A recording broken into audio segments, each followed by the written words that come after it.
Do do do do do do do do do do do do do do do do do do. New house it. No, good morning, new house. Oh fuck.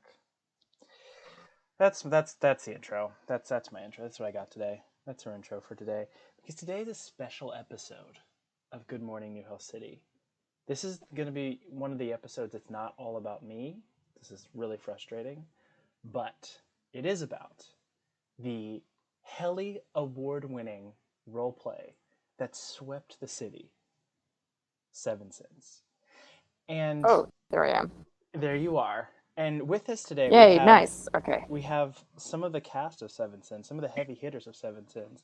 We have the Caddy Master and Ara, and we have Kitten, and we have Consistently Depressed. We have Luna in the chat, and we also have me, Fire Demon. So first I should. Luna wishes to join Oh, the actual you can conversation. just jump in. Here, I can. Oh, all right, there you go. I just invite you to speak. There we go. And there's Luna. So first I'm going to give some background info about Seven Sins in terms of just their tenure in New Hill City. Seven Sins was started last year in 2020 and won all of the RP categories. Won best roleplay, best cast, best character, and best new channel. So Seven Sins is kind of a legend here. I guess I should start with Caddy. How did Seven Sins come through? Okay, so Seven Sins has a interesting background. It's based off of an RP idea, based off of a book idea that Kitten had, as well as it draws heavy inspiration from the show Lucifer, which I make reference to by calling the club and also the roleplay itself Seven Sins. I love it. I love it.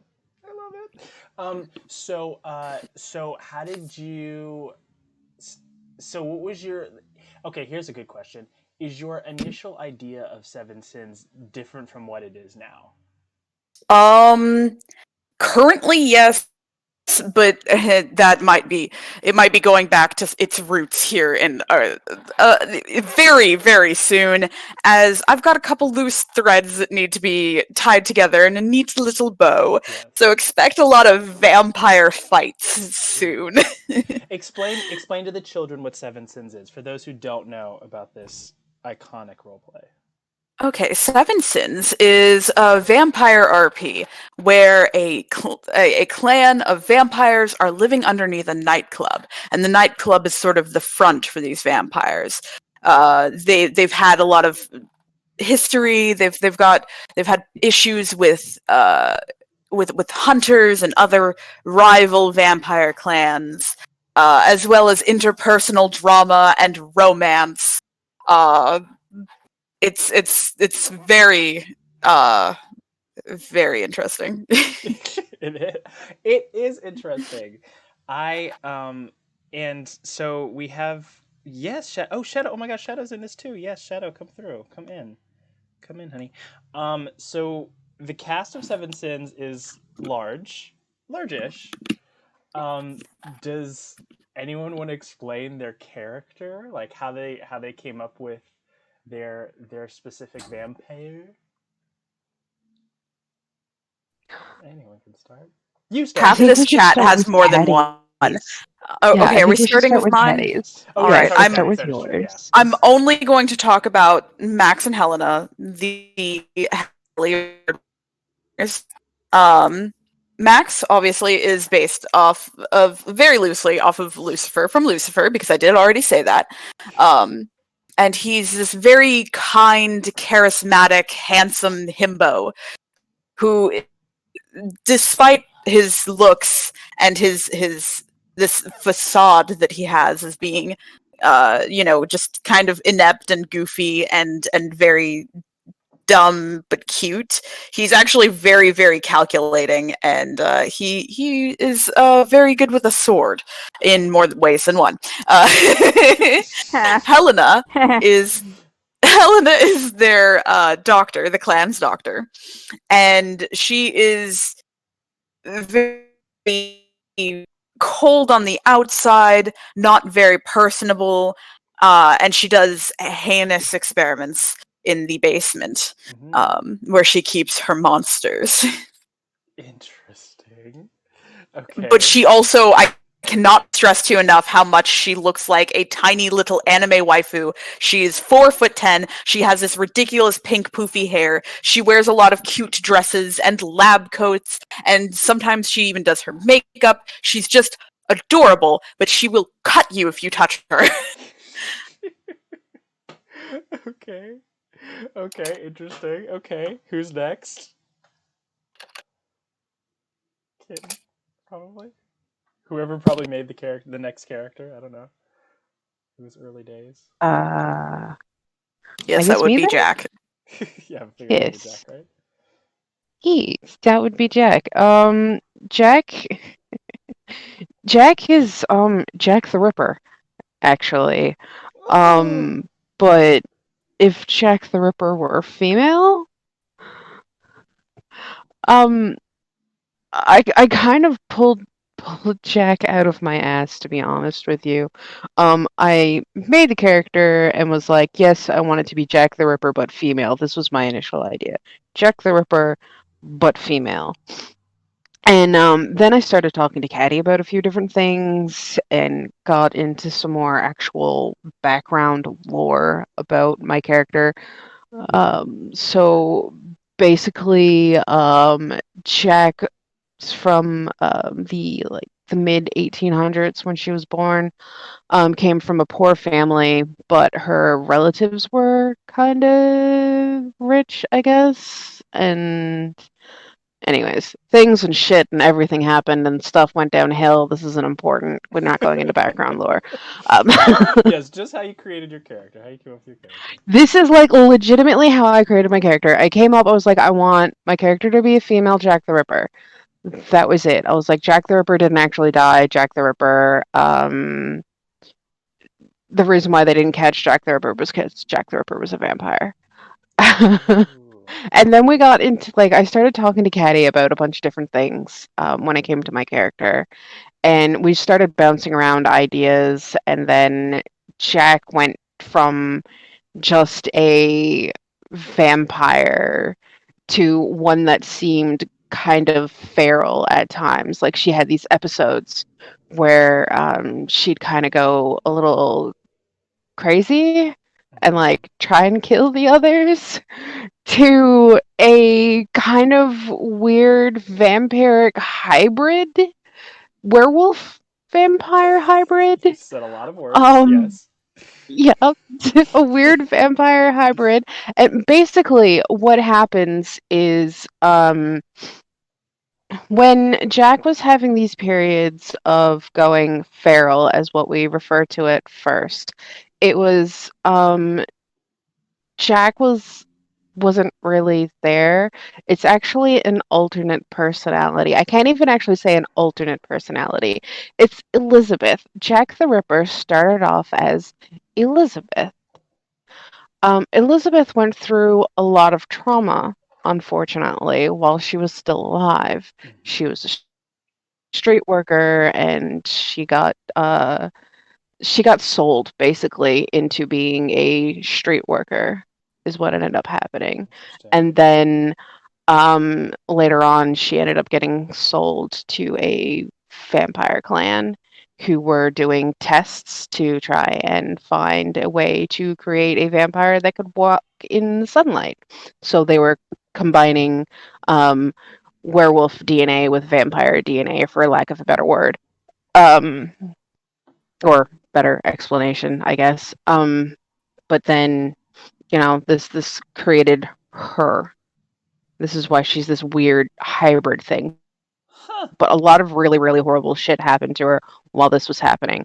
So Elizabeth kind of broke into two entities, really. So there's Elizabeth, who's really, really fighty and is more likely to chomp in on fucking anybody. It doesn't really matter who, and is more likely to kill somebody just because she's like bored or whatever.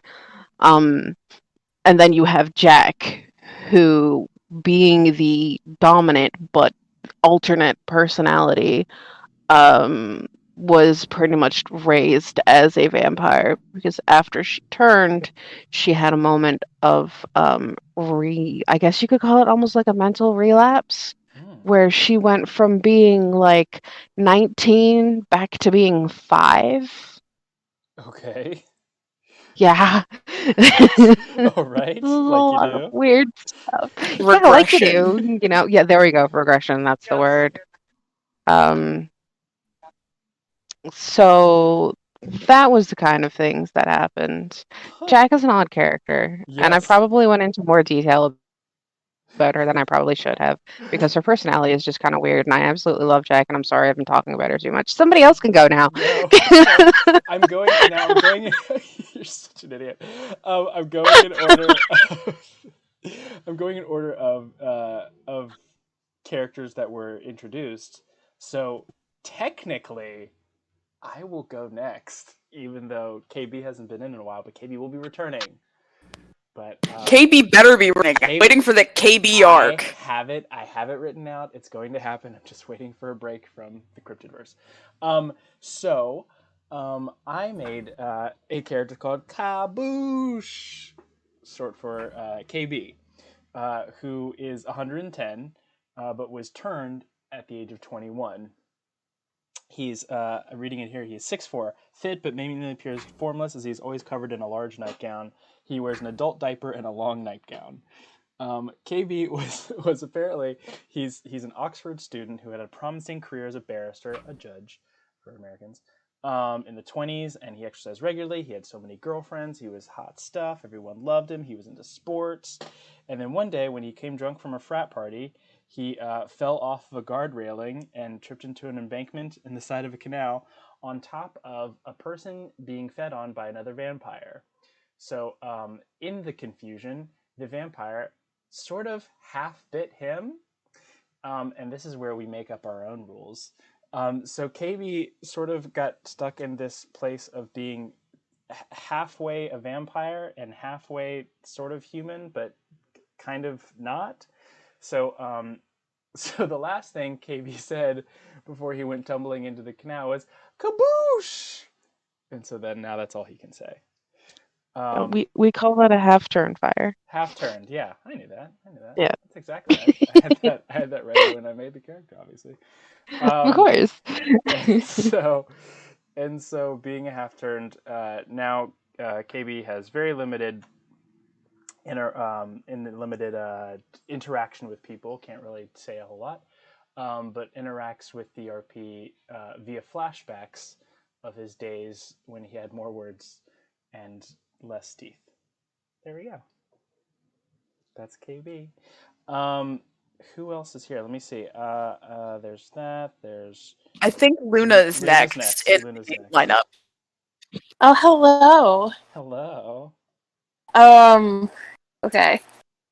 So, my character is Lynn. Full name Carolyn, but she goes by Lynn for short. The craziest Carolyn ever, by the way. But continue.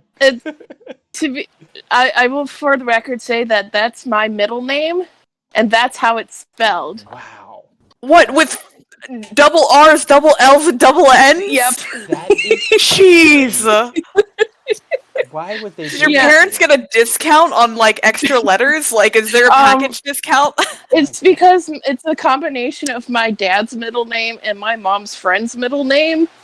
So, because my dad's middle name is Carol, and my mom's friend's middle name was Lynn, so Carolyn.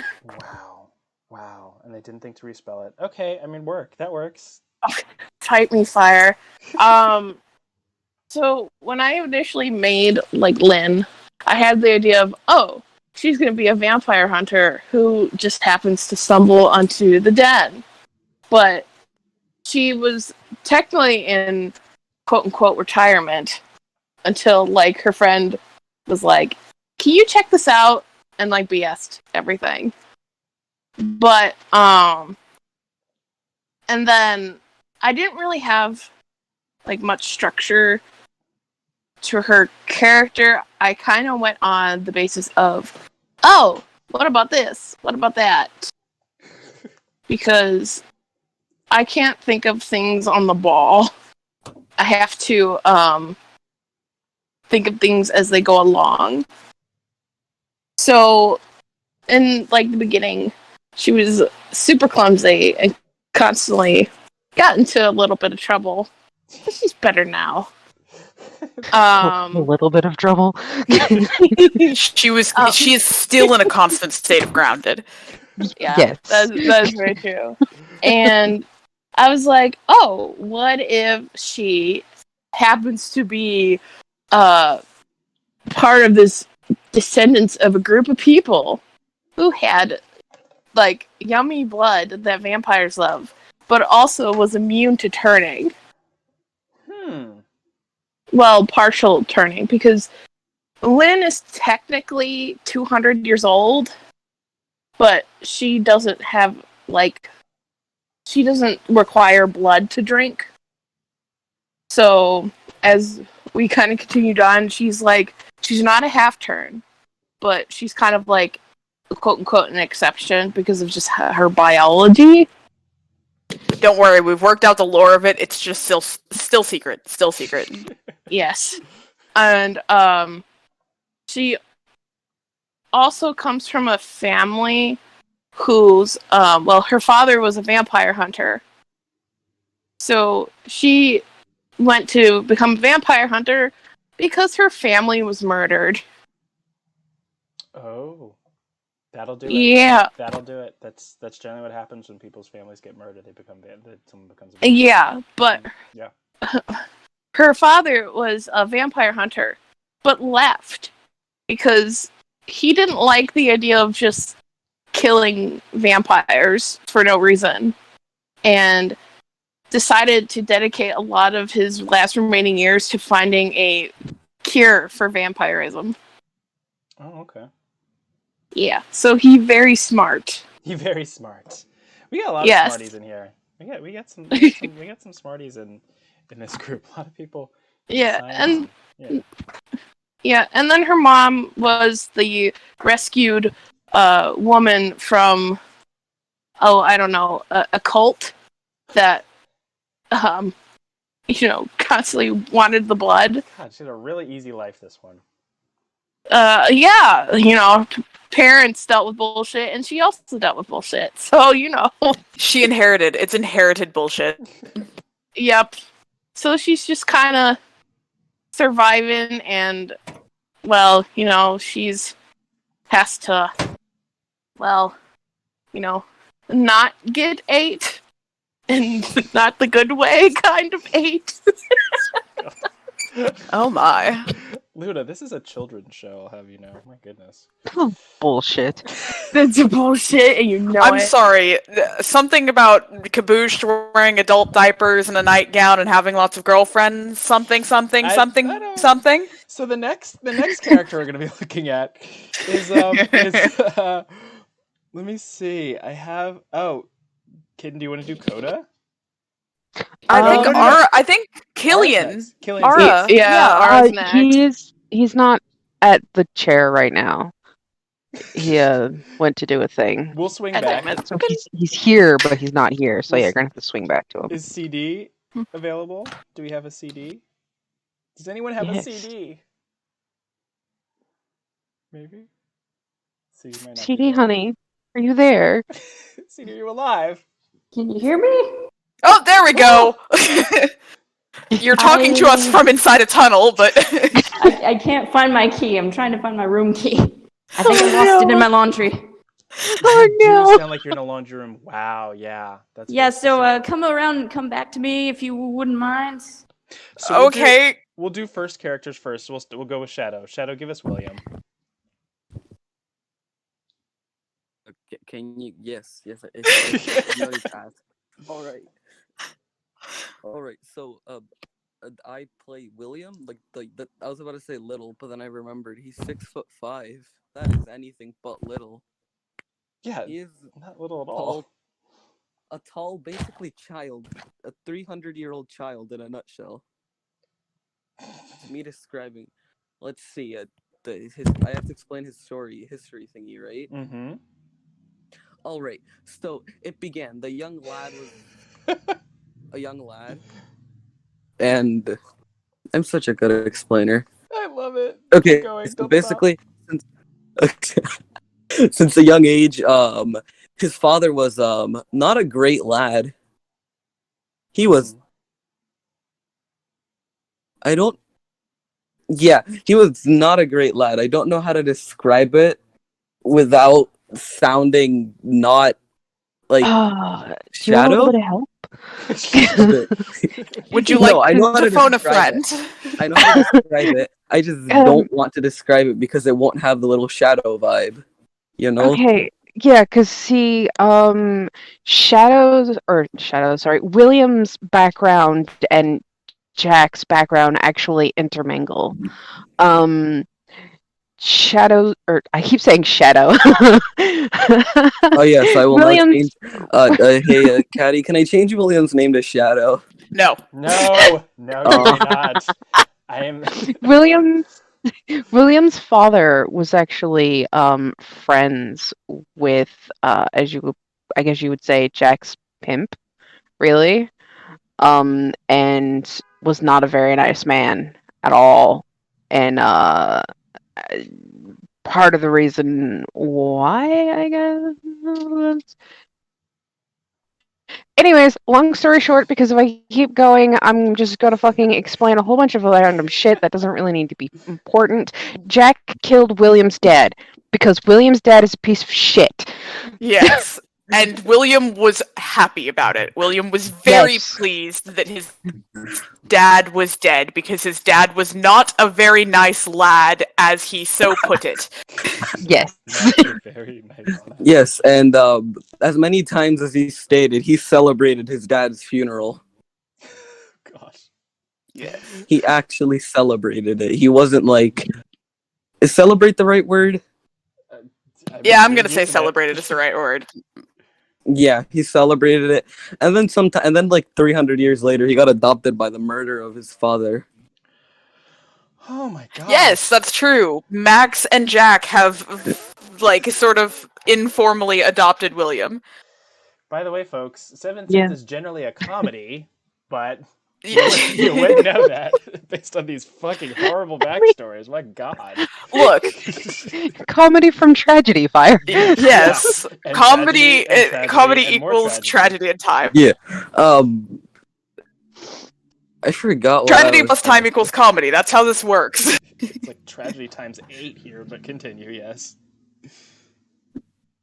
Yes. Basically, if I were to if I were to describe the Seven Sins, it would be technically a series of unfortunate events plus a little bit of funny stuff sprinkled in every so often. I would say funny stuff is more than sprinkled in, but yeah, I mean, I guess so. Sure. I mean, I'd say Seven Sins is more funny than it is not, right? Sort of? No?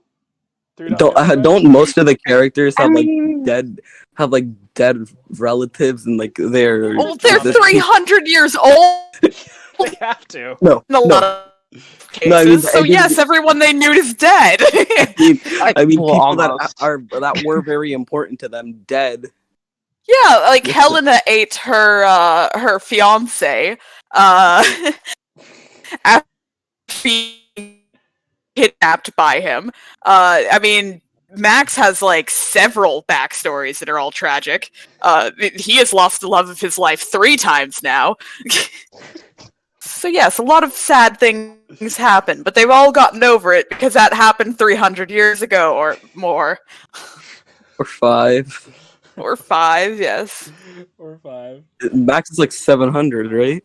Max is 600 and a bit, so he's had a lot of time to get over it. Well, it's sort of, he just keeps losing people that he loves. It's fine, he'll be fine. Gosh. So, what is your favorite? This is a hard question. I'm so sorry. What is your favorite scene that you've ever been a participant in Seven Sins so far? Do you have a favorite? Everyone goes silent. I want to say the bucket scene. My character might have been the only one involved in that who's still with the RP. Explain The bucket scene. incident. Okay, so I can actually read the whole thing to you. Yes, but the preface to it is that one of the characters, Ellie, who's no longer with us, yes, she was sadly murdered in a playground by Jack the Ripper, and probably also eaten. Yeah. It's fine.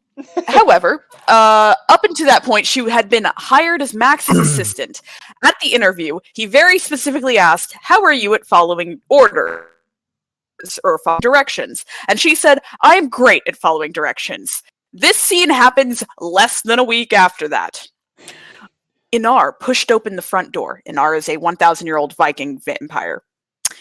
Careful not to get blood on the handle.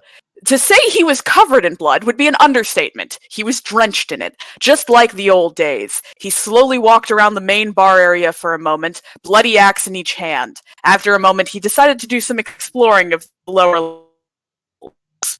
Max sees the actual blood-covered Viking waltz in through the front door, and he feels his spirit leave his fucking body. Holy shit.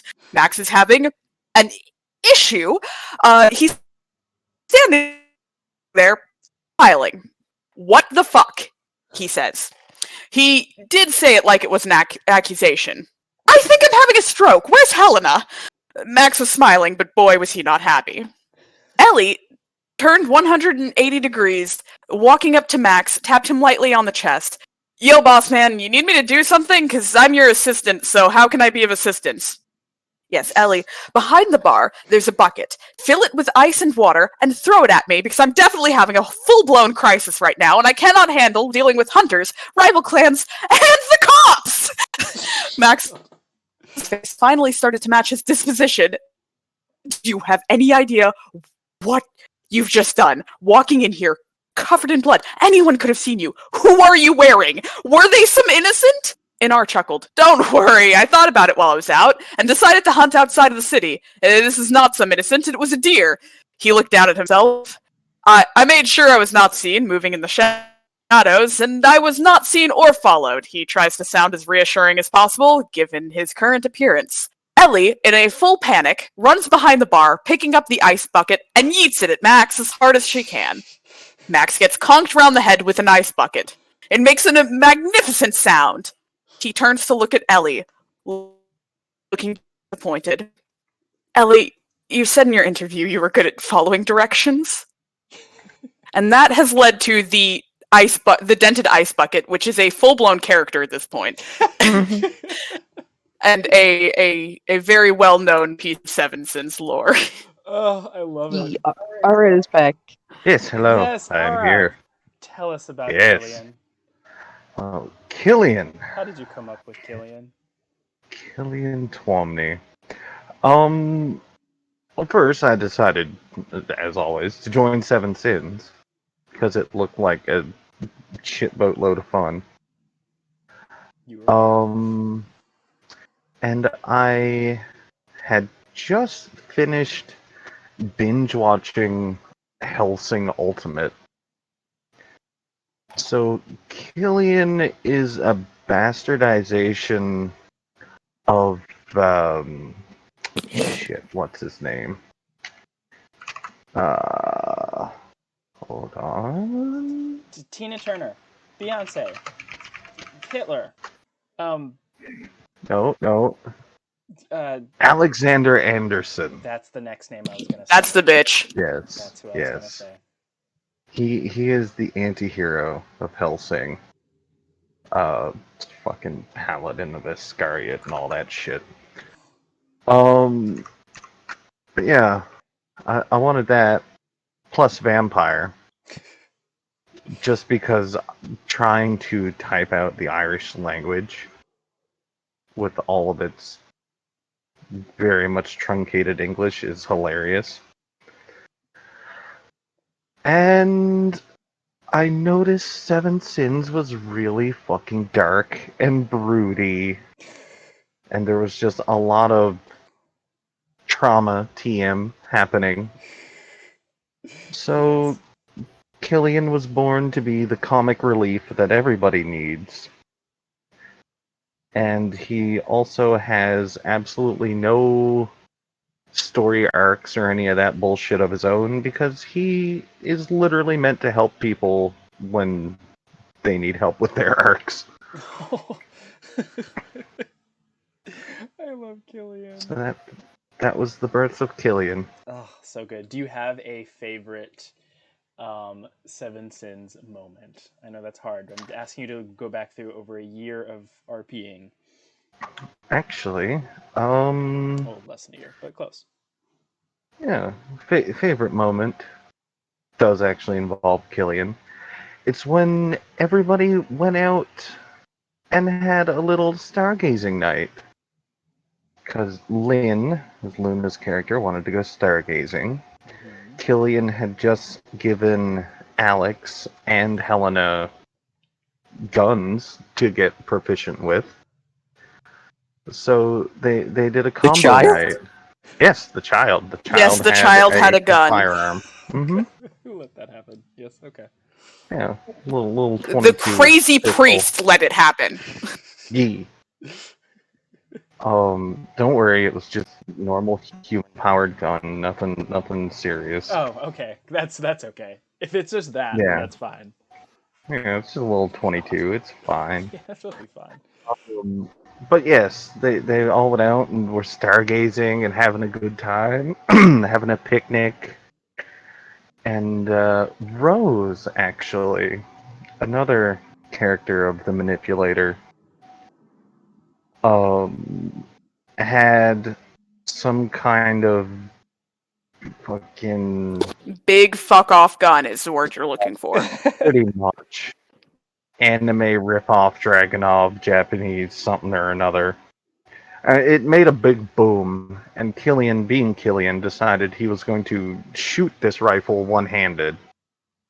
Which he did, which fractured his arm. And, yup, all of that. So then Killian sits back, watching everybody do their thing, and Lynn happens. Yes, Lynn, after fracturing his arm and trying to make a brave face about it, Lynn throws herself at him, literally breaking it the rest of the way. Mm-hmm. Broken. Yep. So It's important to note also that this is mid, like, Killian romancing both Helena and Lynn. Yep. So Helena looks over and it was just like, whom's the fuck just happened there? And Killian plays it off in grand fashion by planting a big old smooch on Lynn, which led into other shenanigans. Yeah, she ran away into the forest full of Unaligned. Yeah, that wasn't the smartest thing to do. So then Killian had to chase after her with his broken arm and apologize profusely, and thus ended any chance of romance between Killian and Lynn. Oof. and it almost ended Helena, Kalena. It almost ended Kalena. It almost did. And this was all before I joined. This was all before my time. Also, hello, I'm here. I'm back. Hello. CD, perfect timing. I spent 10 minutes trying to find my apartment key, and then I found out I put it in my pocket. So that's the kind of day I've been having. It's funny because your voice cut out at key, so I just heard I spent 10 minutes trying to look for my apartment, and that is a much more interesting narrative that I would pick up on. That would be me. That would be me. Oh, it's fine. Everything's fine. CD, introduce your dear character. Okay.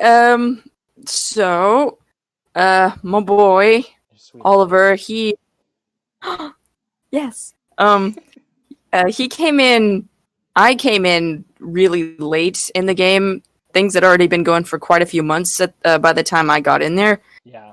So I have a tendency of reusing characters because I don't often make characters, and I just recycle them because I'm very efficient that way. So We'd basically, been trying to get CD to RP for a while. Just wanted to put that out there.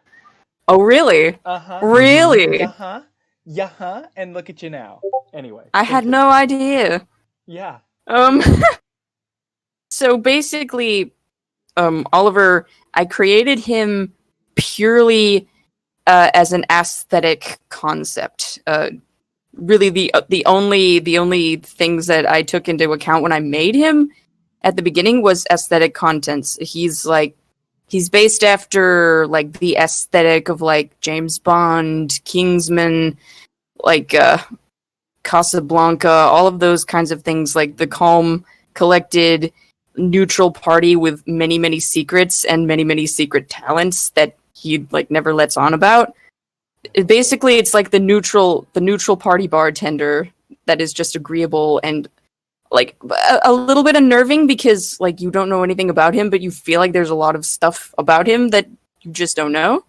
And then I gave him teal hair and I made him hot and give him a bow tie and a vest because obviously it's a vampire game, so he has to be hot. Of course. That was basically my concept for the character. It was like British secret legally agent, required to be bartender type thing. Yeah.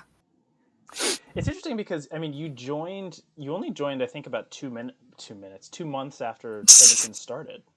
'Cause I think it started in October, right, Caddy? October of last year? I think it started in November of last year because we didn't get to do Halloween the first year, which we will be doing Halloween this year. Ooh, I can't wait. And CD started after the Christmas event. a little Yeah, bit. specifically He- after Christmas. Yeah. I think it was a couple days. Yeah, it was after Christmas, but before Frankie getting murked. Yeah. The Frankie murking. I came in and everybody was having like these tragic arcs that I knew nothing about, and so I was just sitting here like, what? Huh? Who's this? It was great. I love There it. was Yes, a lot to Shadow- come into. Shadow, yes, Frankie died. Frankie was a half turn. Then she got almost killed and turned the rest of the way. So then we just recently unkilled her and faked her death. So now she's somewhere else, and when she comes back, we're gonna kill her again. We basically got 3 deaths for the price of 1. So good. It's quite So good. excellent. We love it. What? CD, do you have a What? Shadow's like, what? What's that? Do you have a favorite? Here's a good thing. So your first impression of the RP was that a lot of tragedy was happening. How did you have any initial plans for how your character was going to fit into the group, or like? Well, I am a notorious vampire in real life, and I can't do anything unless I am thusly invited to do so first.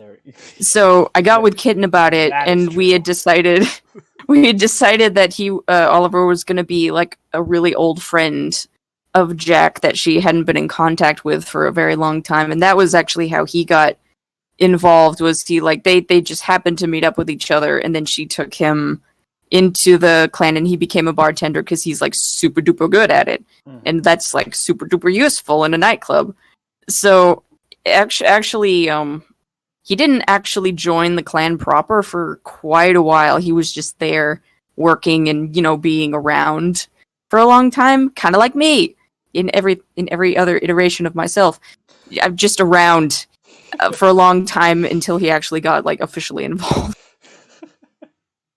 I love that.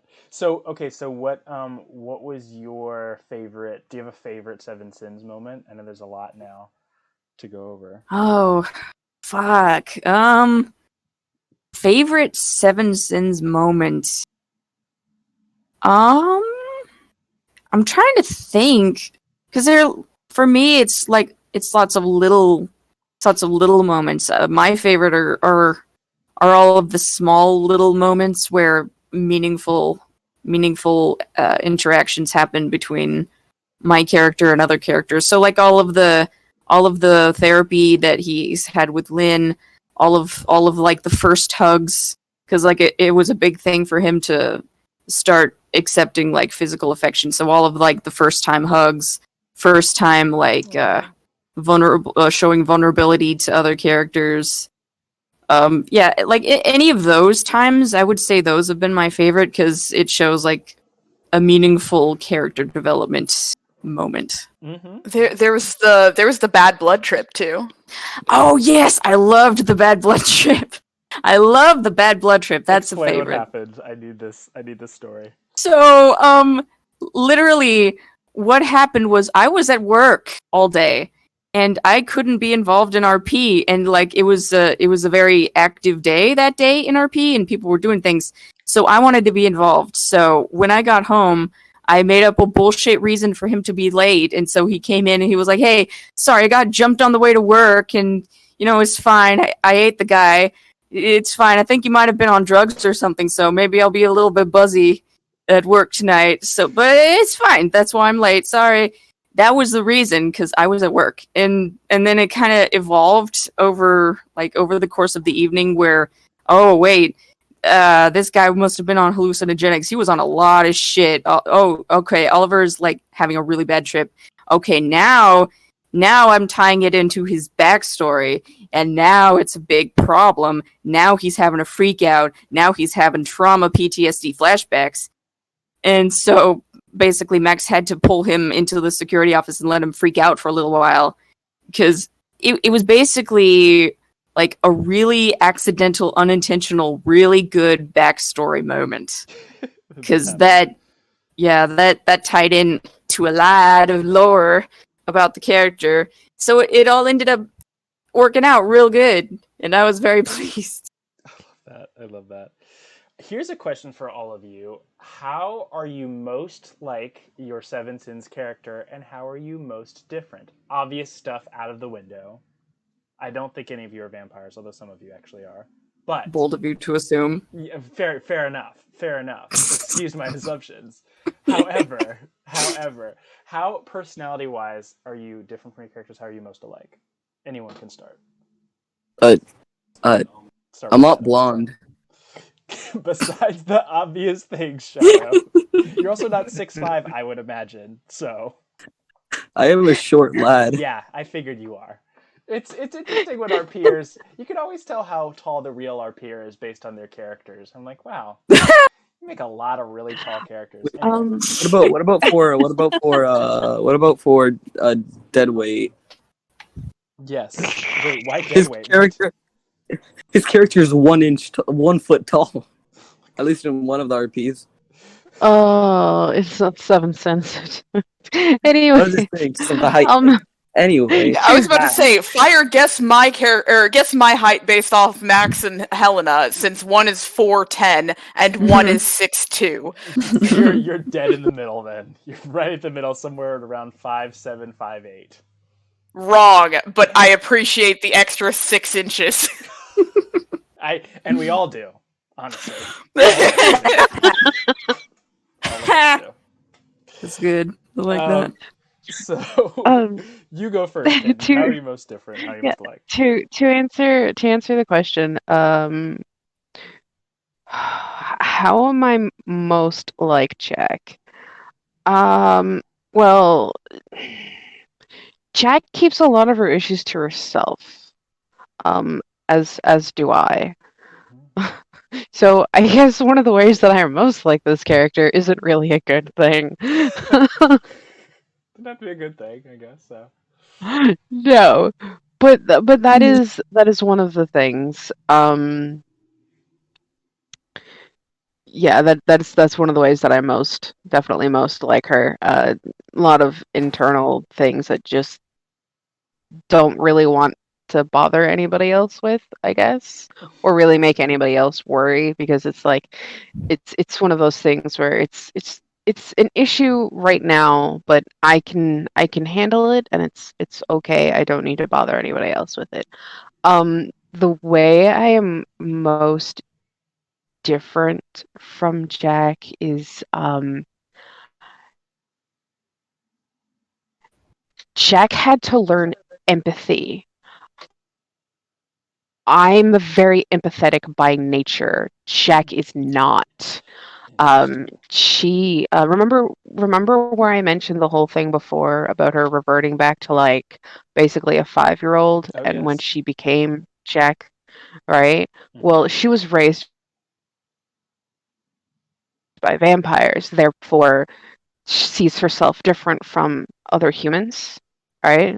Mhm. So she can't empathize with other humans. She has really no issues. Well, starting off, she had no issues going out and like, ripping a dude's arm off and beating him with it just because he pissed her off.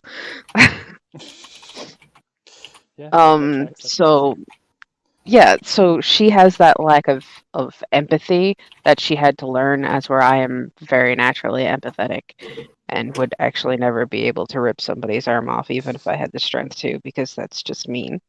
It's just mean. It's just mean. Oh, that's just rude. That's just rude Yeah. now. It's just, yeah.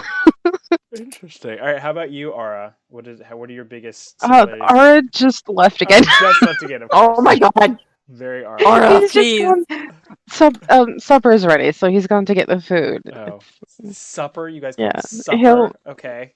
Yeah, you got an issue with that? Supper. All right. Fire. Right. Well, fire's Supper. just with that it's un-American. Fire. They call it supper here too, and I live in America. It's just the South. It's supper. Everyone has supper.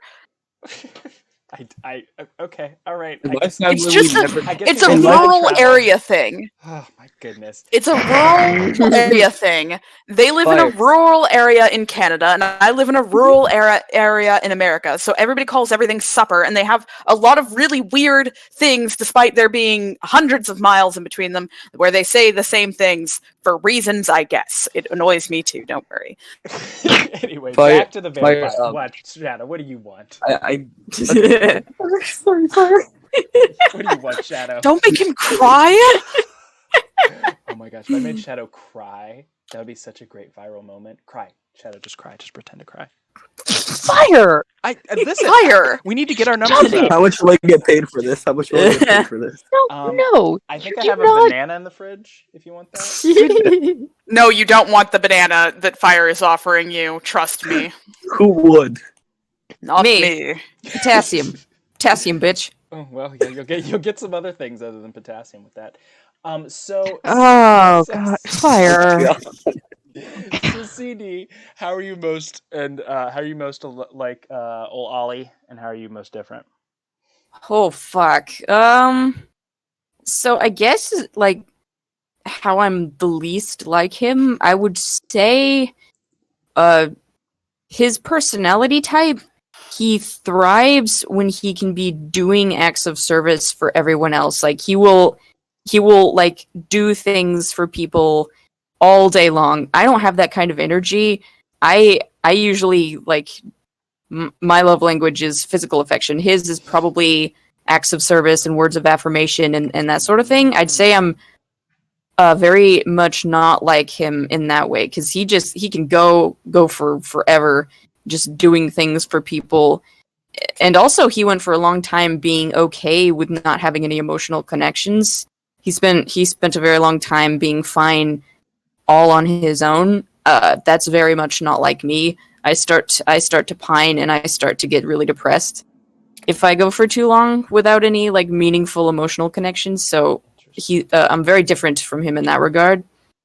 As far as like similarities, he is an excruciatingly emotionally repressed Edwardian man. He struggles to no end with being emotionally vulnerable, isolating instead of reaching out for help, trusting people with his problems. Those are all very much me issues as well. Like a lot of the repression. He's very repressed, and he has to manually try to work on that about himself. Like he's made fantastic strides as far as like trust in people in the clan, because he started out, he was behind walls. He was locked in a brick house. You could not get inside that thing. Even if you tried to bust down the door, all the walls were up. But I think like over time he's loosened up quite a bit. Oh yeah, he used to really not like Max up until the bad blood incident. Yeah, the bad blood really like turned things around in their friendship. Like before then, he didn't have the most rosy of outlooks on Max. No, I know he didn't. His inner thoughts was literally just Max shit talk time. It was therapy. I'm sorry that I made that public.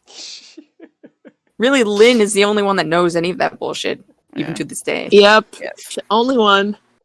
Well, Max knows things now because he saw that recording, but fine. Speaking fine. of Lynn, Oh no. tell us how you're like and not like Lynn.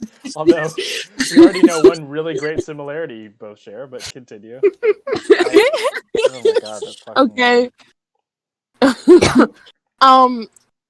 So I'm just gonna do the not the same first. Lynn is a great baker and cooker.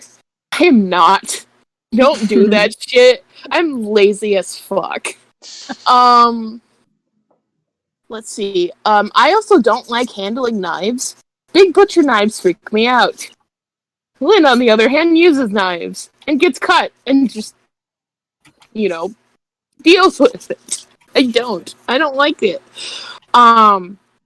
There's a constant pointing out how Lynn is exactly like me. Yes. Every day. Yep. At first, I wasn't trying to make her very similar to me, but just have like some personality traits. But it kind of evolved to Lynn being very much like me. She's very empathetic, and she's friendly and bubbly, and just she's not one who judges.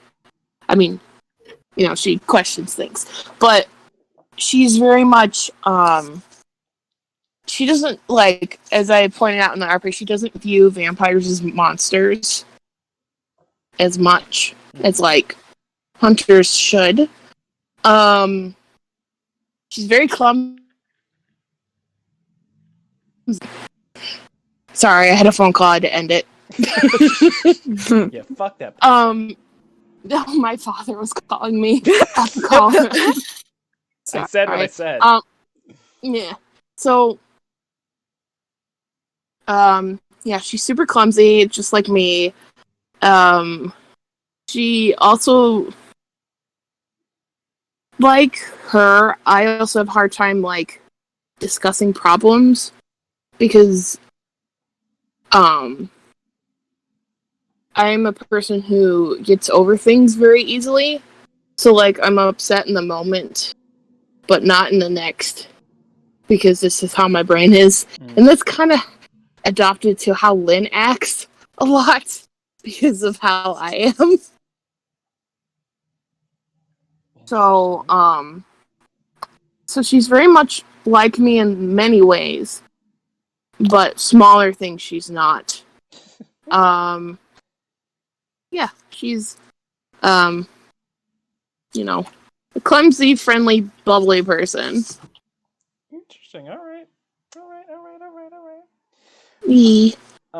Who's Caddy? Might as well go next. Oh, I have two main characters, Yeah, so I I guess guess we should do I'll both have of to do one and then the other. Okay.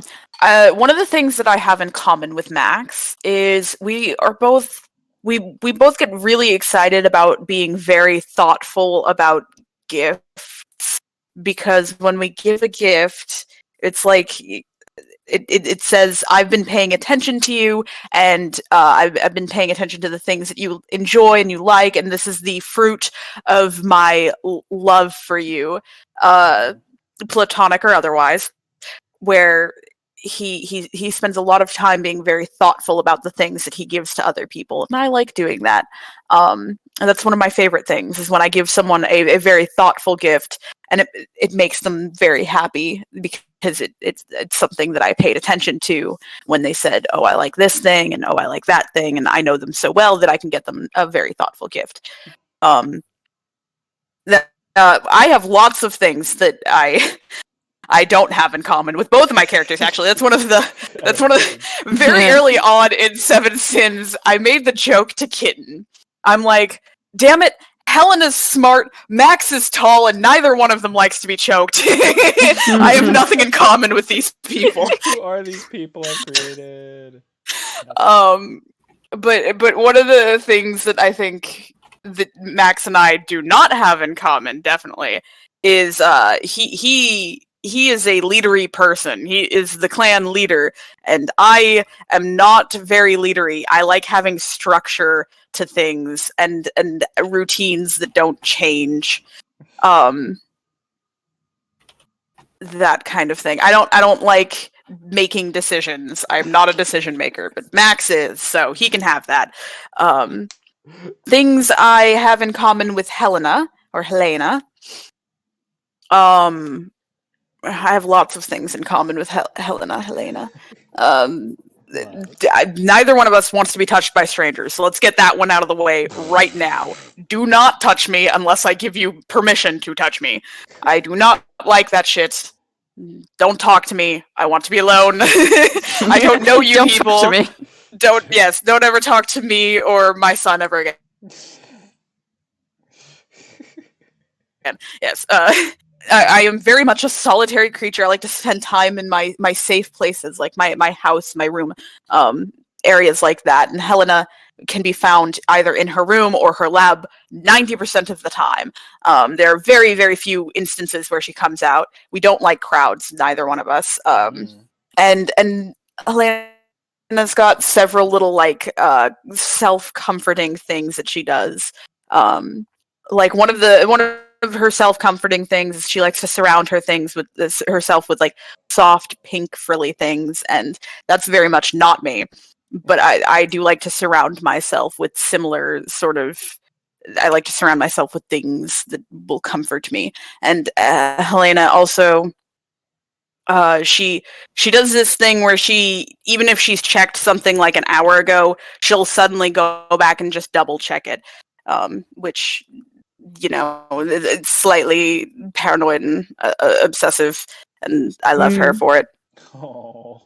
Things that I do not have in common with Helena is she does not like being touched like at all, whereas she's getting over that slowly, but I am a very touchy person once I have given you permission to touch me. Once I know you, I want to be touched all the time. I want hugs. I want pets, platonically hold hands. Lots of hugs. Lots and lots and lots of hugs. I'm a very touchy-feely person. I'm physically affectionate. To the point where pretty recently my significant other went camping, and I woke up 3 times in the middle of the night on the wrong side of the bed because I would keep scooting over to the other side of the bed to try and find him in my sleep so that I could cuddle.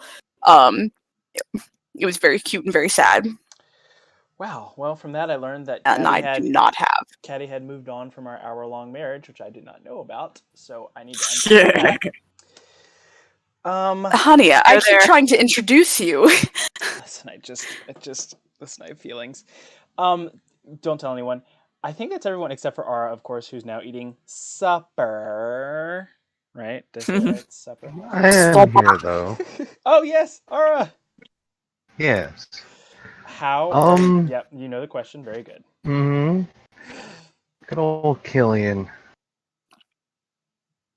I am mostly not as touchy as Killian is, like right off the bat.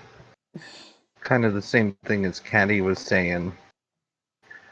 But even after I know you for a while, it's just like, no. We are not involved in this way. Do not.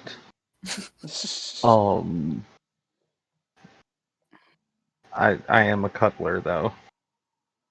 So, whatever you want to take out of that. Killian is short. I am not. That's an obvious one. Yeah, that is true. Killian doesn't swear as much as I do, which Really? is a surprise. Yeah, That's He surprising. swears a lot. he does. I swear is like a fucking sailor. Uh huh. Let's see. Killian is very.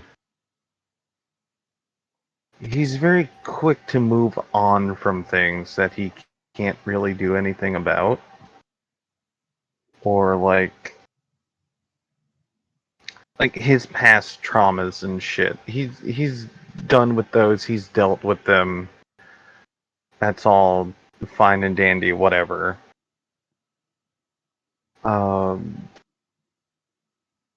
I'm not really like that. Oh, really? Yeah. Interesting. But I also don't like to talk about such things for obvious reasons. I'm not a trauma dumper. Oh shit, that's another thing that me and Oliver have in common. We hold grudges for a long time. Yeah.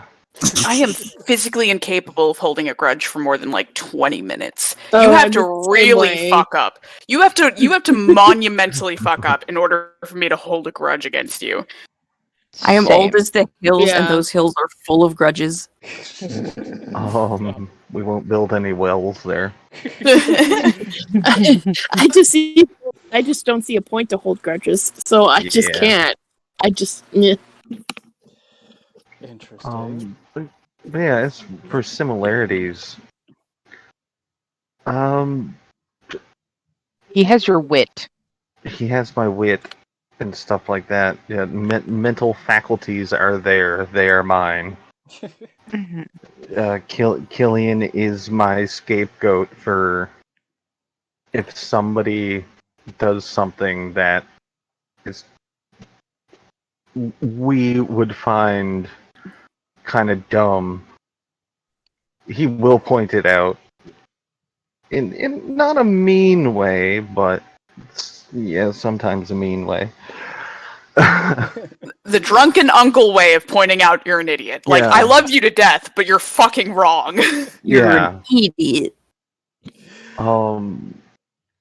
Yeah, I get to do a lot more of that, whereas I can't do that in the server because that just looks bad on me and now the mods as well.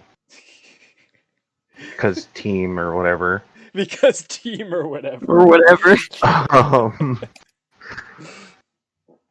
Outside of that, though, like I am very much a side character in my own damn life. I will put all of my shit to one side and help other people deal with whatever they're going through. It's like if I have to stay up until 6 in the morning to talk to somebody about whatever issues they're having, well, fuck, I'm Sorry. staying up till 6 in the morning. Sorry. I'm No, sorry. it's fine. That was a moment building exercise too with Oliver and Killian in the lab. That's also a favorite moment. Yeah. Killian was just like, you know what? You got these traumas? Here, let me show you my traumas. And he dropped his pants. How the fuck did I forget about that? That's a whole pickup I line had right erased it from my mind, is what it was. Because I think Helena was in the lab, because that was was. happening No, in the lab. And she Yeah. was having her own issues. And then Killian took his pants off. And my. she's just like, I don't even... Yep. It's happened twice now. Oh, Yeah. another thing I don't have in common with Helena, but I do have in common with Max.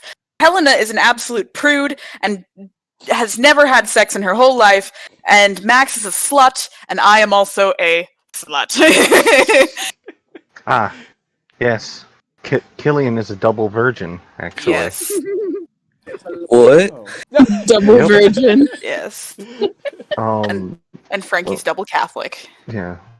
Because he was a priest and stuff, and cloistered and all that shit, he couldn't get his freak on. And his greatest want out of life was to have a family. Oh, That's that's why he started many orphanages over the years, adopted all of the children. But then he got his, well, as he likes to put it, his willy got fucking removed by an errant by an errant stake through his Fire. coffin. Fire does not. Fire does not like. I don't know how to. Billy's being the removed. noise. No, I don't like that. Even if it It's wasn't okay. painful. It's okay. He got a new one. Yeah, It's What? got upgrades. What? Helena gave him a new one, and it has a switch. It does. She wasn't sure how Killian's healing powers shit worked. What Turns the- out it worked just fine, but What? Now now, it's got a switch anyways. yep. So if he What- needs to go what- extra longer. What does the switch do? Okay, so the switch is based off current technologies, surgical technologies. It's one of the options available to trans men in order to,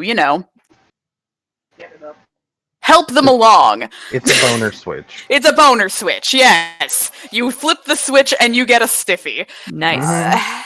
Elena did not know that Killian would just be able to do that naturally and organically, because she didn't know that it was just going to start working all on its own, because she didn't know that Killian's a regenerative freak of nature. So she put the switch in and now knows that it's completely unnecessary, but she likes to fuck with him anyways by just messing with the switch and then leaving. Oh, Helena, that's Yeah. mean. So yeah, even with his new Willy, he's still a virgin. His new Willy. Yes, because Helena's a prude. Someone I needs could to help draw with that that. Willy and just we'll have it like be a monument or something. Or make a Switch mold. CD? Switch go off. CD. What? You didn't hear anything. I didn't say anything. Uh-huh. Uh-huh. Uh-huh. CD. It's fine. Oh my gosh. So how have your characters changed since they first joined, and are you surprised about how they changed? Were you planning all of this? Is anyone just sort of flying by the seat of their pants with their Oh, Everything. definitely. It's planned. I fully planned everything. Definitely. The little tiny bit of William that's existed, it's changed very much. Interesting. Jack has changed a lot, actually, like a lot. She was supposed to be this like broody, just so broody and like depressed and stuff, and pining after Max all of the time, and then they ended up getting together, so now she can't be broody and piney anymore. Rip. So now she's just a mom, I guess. Oh my god. She's a stabby mom, though. Well, yes, she is stabby mom, and if anybody hurts any of her children, as she has referred to them as, they are going to fucking die. But she will show them what Jack the Ripper does. All of my characters have changed a significant amount. Yes. Max started off as very, very calculating, but because, some people can't keep out of character knowledge out of character, I had to no longer type out Max's inner thoughts and monologues, because people were like, oh, he's lying, because I typed it out that he was lying. So now I only type out things that I want people to know. So Max is still calculating, but you guys will never fucking know about it because I revoked your mind reading privileges. Fuck you. Helena has gone from this cold, emotionless, cynical, dark, very gothic scientist who creates monsters in the basement laboratory. And she's slowly becoming more emotional, and she's showing her emotions to other people, and she's letting people in for the first time in her entire life, because she, of course, was born in the 1800s, and it was just a very bad time to be a woman. So she had a lot of walls, and they've existed since she was alive. And then she died, and those walls were just made much, much stronger, much, much bigger, better to keep you out. And they're slowly she's not taking the walls down. She's letting people into the walls of her heart, slowly. Not Max, though. He can fuck off. Jesus. And then, of course, Frankie got fucking domesticated. I'm still mad about that. Little fucking goblin. You know what? She's coming back. She's gonna be feral as the fucking... Get into it. What? Listen, you domesticated Jack, so fuck you. You know what? Helena in Light of Ozarin is a feral forest witch, and when Frankie comes back, she's going to be equally as untamed, except now she's going to have a dagger, so eat dick and die. Sorry, somebody else can go now. I just had to get that out of my chest. I never planned for Killian to be as prominent or involved with anybody. He was just going to be a damn flirty priest. But yeah, now he's married. Dating, by the way, but I'm going to get into the love situation in the next question. But God, I might just go and get a snack at that point. Nope, you come right the fuck back here, CD. You Edwardian romanticism little dick. Get your ass back here. Mm-hmm. I will kiss you. I will come down there and I will kiss you right on the end of your nose, you little fucker. Then we'll go out for falafel. Falafel.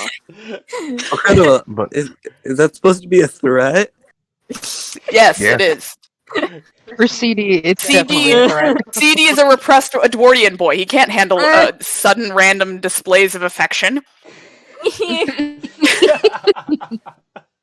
Deal with it, CD. I don't deal with anything. I refuse to deal with things. I love that. I love that. You can tell we're close-knit friends. Yes.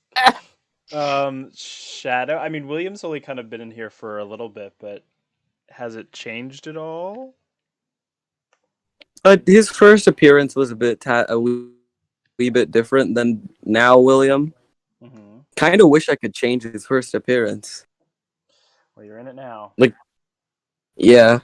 I mean, if I may say, I think he's made great strides because he came when he first came, he was the most awkward. No shade, he was the most awkward, strange little man that nobody really interacted with. But now he's using exclamation points. He's calling people mom. He's giving kisses. He's flirting with customers. He's made great personal strides. Growing, and I love it, and I love him. Quite the fan favorite. I'm gathering. Yeah, one of my side characters found out that he thought that another side character was Santa and kept calling him Santa. So they put a Christmas tree in his room and then gave him gifts based on things that were in his room and things that they thought he would like. So he got a Christmas gift that was all wrapped and everything, and it says a gift for the hoppiest member of the clan, and then opening it up, it had a frog plushie, a frog onesie, and a lily pad blanket. Honestly, I want a lily pad blanket now. They're really cool. Well, I'm sure. Yeah, we could Amazon you one. Yes. My favorite thing about William, or favorite things, the massive plushie hoard. Yes. And also, Killian is the maintenance dude, so I can make this happen. But there will be a spinny bar stool with William's name on it. He comes out from the kitchen when we close and sits on the bar stool and just spins for hours. Oh, I love him so much. This has just become the Why We Love William hour. I also love Shadow. I love you specifically. You're fucking hysterically funny. One of my favorite William moments that nobody got to see. He was laying in his bed, surrounded by plushies that he just bought. He just bought 200 plushies, put them all on his bed, collapsed into the bed, surrounded by his plushie horde, and says to the ceiling, "I am very good with money."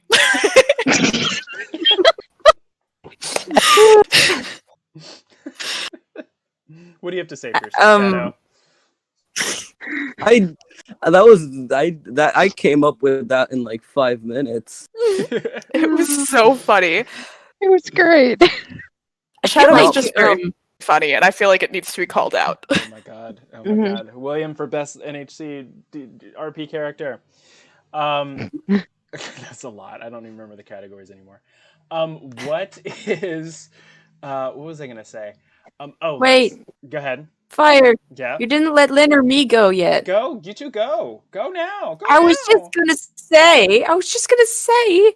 I feel like Lynn, like most of Lynn's character development happened before I got in, because all I've been hearing like since day one is like how different she was at the beginning and how different she is now. And I haven't gotten to see any of that because I wasn't here. Where is Luna? Luna, talk Luna about how much here. your character has changed. Yeah, Talk no, about if there Lynn. was if there was a category for most improved role playing character, it would definitely It would go be to Lynn. Yeah. It Yeah. would be Lynn's hands down. Hands down. I'm just for the record, I'm also a person who doesn't pay attention to things, so I might have improved with things that I have not noticed. You have. We stand. So, I guess one of the big things is, well, she cut herself a lot, and she also would steal the booze in the club and chug it. And get so drunk that she leaps half naked upon Max's back in his club after telling her that we were not that kind of club. Thankfully, Lynn keeps her clothes on now, at least most of the time. On screen. Wink, wink. She also used to do a lot of pole dancing on things that weren't actually Wow. poles. Yep. Wow. This is great. This is Helena has a video, or rather several hundred videos that have been edited together. Uh-huh. She's been banned from sugar. Uh-huh. Yep. She has a mild case of being very easily influenced by sugar because of sugar rushes. Mild. She destroyed a park! And then nearly my club!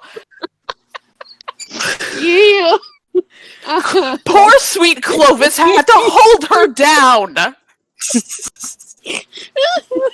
Twice. Twice! Yeah, twice. There was also this is on like me though, is talking about tragic backstory stuff.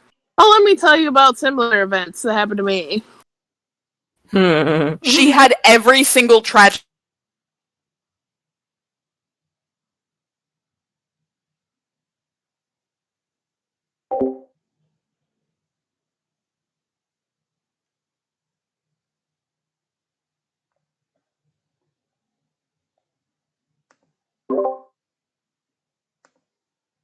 Fire. Where did okay. he go? He can't even hear us right now. How long has he been gone? Everything's Fire! You You're are. recording this shit! Everything's okay. How long we gone? Now, just do everything you just said just now. Do it now. Or I said that I did a thing and I didn't really think about it, is where people would comment on, oh, this happened to me, sort of backstory. But then I did the thing of, oh, well, this similar happened to my character. Which I didn't really think about it until, like, Caddy pointed it out, and I was like, okay. Yeah, Lynn was alive for 100 years and experienced every possible traumatic backstory thing ever.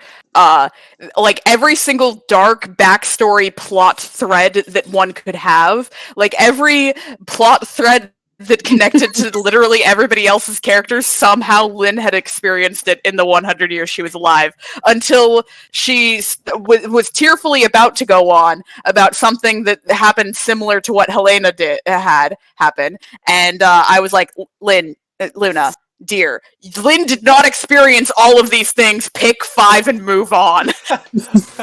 Which, I mean, Which she did. yes. To Luna's credit, she took that very gracefully. She handled it very gracefully. Sort of picked out her little traumatic backstory threads that she wanted to keep, and then did in fact move on. And I'm very, very proud of her. If there was a best improved RP person, I would give that to Luna also. Well, it sounds like it sounds like I've heard at least 3 people say that they want that category. So maybe it's coming down the pipe soon. I don't know. Suggestion box is open. So let's talk. Fire. Yes. I didn't get to go yet. Go, you go now. God damn it, CD. What? I was patiently waiting. You know I'm high and I can't keep track of things. Boy. I mean, not much to say on my end, so I'll make it brief. I feel like I definitely didn't intend for Oliver. I didn't intend for him to be such an affectionate character, I guess, for lack of better words. Like, I intended him for him to be like calm, cool, detached, just like over here doing stuff.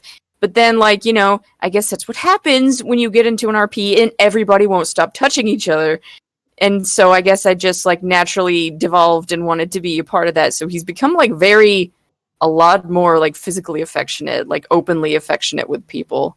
And from what I've heard, at least from semi-trusted sources, apparently like at the beginning he was pretty tedious and unpleasant as a character for quite a few people. I'm But sources. Hi. At least from what I've Yeah, heard, he's become more likable as a character, at least for other people. I think. It wasn't your fault, though, to be completely fair, because somebody else had already, tired out the I'm going to call it a trope, and just did way too much. Yes. Way too much, and we were just like, oh great, this again. Yeah. Like, it definitely wasn't your fault, but like, we were all so tired of the "oh, woe is me" thing that we were all like, "Oh, get over yourself, Oliver. Just be happy for once in your fucking life, please." Just stop being sad. It's fine. But yeah, I guess he's the biggest change that he's had as a character is probably just like warming up.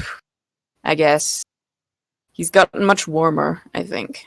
Also, the sad Oliver moments that happen still, they're much more tolerable than they were at the beginning when it was all of the Oliver moments were sad.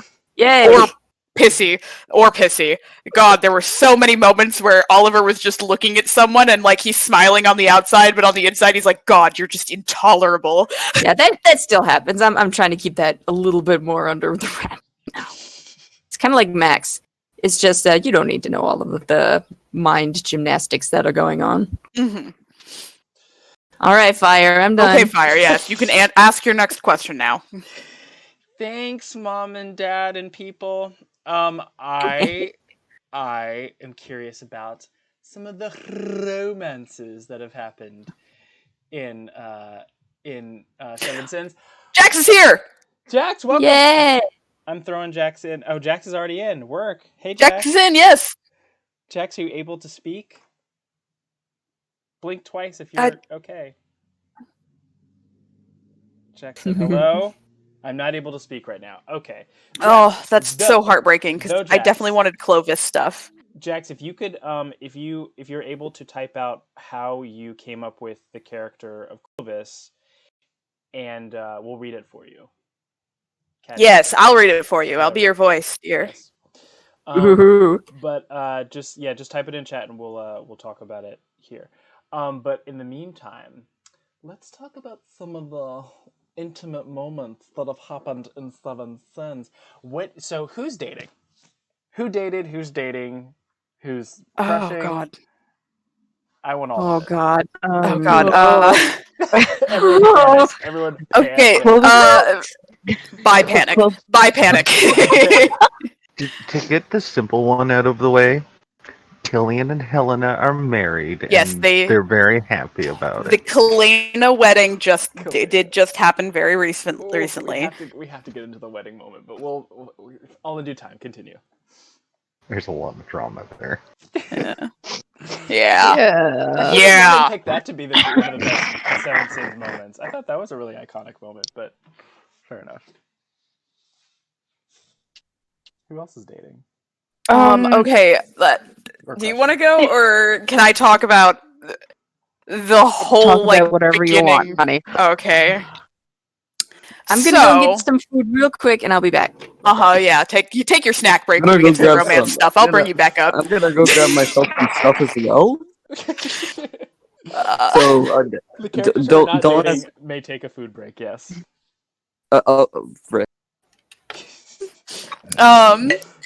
No food So break for me. originally, Max was supposed to be a raging hoe, but unfortunately, Lynn and also Jack were romantically interested in him. He was supposed to be a raging hoe and gay, I should mention. Love it. But then, of course, two women decided to form a love triangle around him. So I was like, well, fuck, there goes that. And I scrunched up that idea and threw it out the fucking window. And then I just recycled it for JD, who is a raging hoe and also gay. You also didn't have to. I kept telling you this. Look, listen. You guys Don't saw look a at me. fashionable man who called everyone darling, and your first thought was, I want in his pants? Listen, before that even happened, His my tight very leather first- pants. Listen, the very first interaction Jack even had with Max was flirting with him Uh-huh. off the bat, and that was before we even got into any character development. Yes. So don't even. Anyways, so Lynn and Jack were interested in Max. At the time, I didn't want Max to romance Lynn because I thought Luna was 15 for some reason. So I was like, kid, save me. And then I found out she is not, in fact, 15. She's an entire ass adult, and I just didn't know. So that kind of happened. Similarly, at the start of the RP, Helena had the hots for Jack. So it was like a two-way sort of love triangle thing in which Helena got kind of the shortest end of the stick and then also creeped on by the fucking whatever, Soren. you know. Yeah, Soren. And then she was rescued by Killian, thankfully. She got romanced on by a walking Hot Topic rack. Yes, With by a about walking... as- Mhm. Slightly less personality or likability. Pretty much. So then Max and Jack kind of got together, sort of accidentally, honestly, where there was a miscommunication thing between Jack and Max, and it just ended up like, we're dating now, and both of them were like, I don't know how this happened. Yeah. And then, oh god, actually, Ellie originally was also trying to romance Max, and that got shut down right quick. And then tried for Jack. And then tried for Jack, yes, and that also got shut down right quick. So naturally, Ellie had to take her ball and create a whole new character to romance, because the only one she could play with is herself. I do that. Continue. Yeah, of course you do. And then, of course, we did already mention Killian was trying to romance Lynn and Helena at the same kind of time. That caused issues. In the very beginning, though, Killian was somewhat interested in Max as well. Yes, I wanted Max and Killian to get together, but that wasn't happening because of all the fucking ladies who were half naked and throwing themselves at him drunk. Mm-hmm. And don't you dare say Jack didn't, because she did, and we know it. Mm-hmm. She threw a blood pack at him while she was drunk and half naked. Oh my. Whatever. Throw herself at him. Yeah, Killian's very first night in Seven Sins was the night that Lynn jumped on Max's back, and he was just like, "Yep, Yep. yep." Plus, you got a trollop on your back. The exact words. That was- Yep. So. That's the strawberry tart. So okay. So let's read. We should read what Jack showed about Clovis. You ready, Caddy? Clovis was a completely random idea of mine. The backstory was just me whipping up something that in that brain of mine. I will say he's my favorite RPOC though, which is very sweet. We love Clovis also. Clovis. I adore Clovis. Clovis, a double Helly nominated character. Very good. We stand. Yes. We stand. That. Oh, okay. Oh, I had another question. Oh, yes. I want to talk about the wedding. Let's talk about the wedding. Can someone just explain to me how the wedding came about? Just walk us through. We haven't done all of the relationships yet, though. we haven't? We haven't. Okay, nope. right. More. Continue. So, Luna, you want to talk about Lynn's romances? Oh no. Yeah. She tried to. Well, she had feelings for Max. You know, things. I have to explain this. This is great. I just love the uncomfortability. That's what I'm here for. It's that part. I'm an awkward Nancy. I can't help it. Do you want me to talk about Lynn's romances? I mean, you probably explained it better than I. Lynn gets rejected by Max. Literally 15 seconds later, she starts hitting on Clovis. 15 whole seconds. Messy. Messy.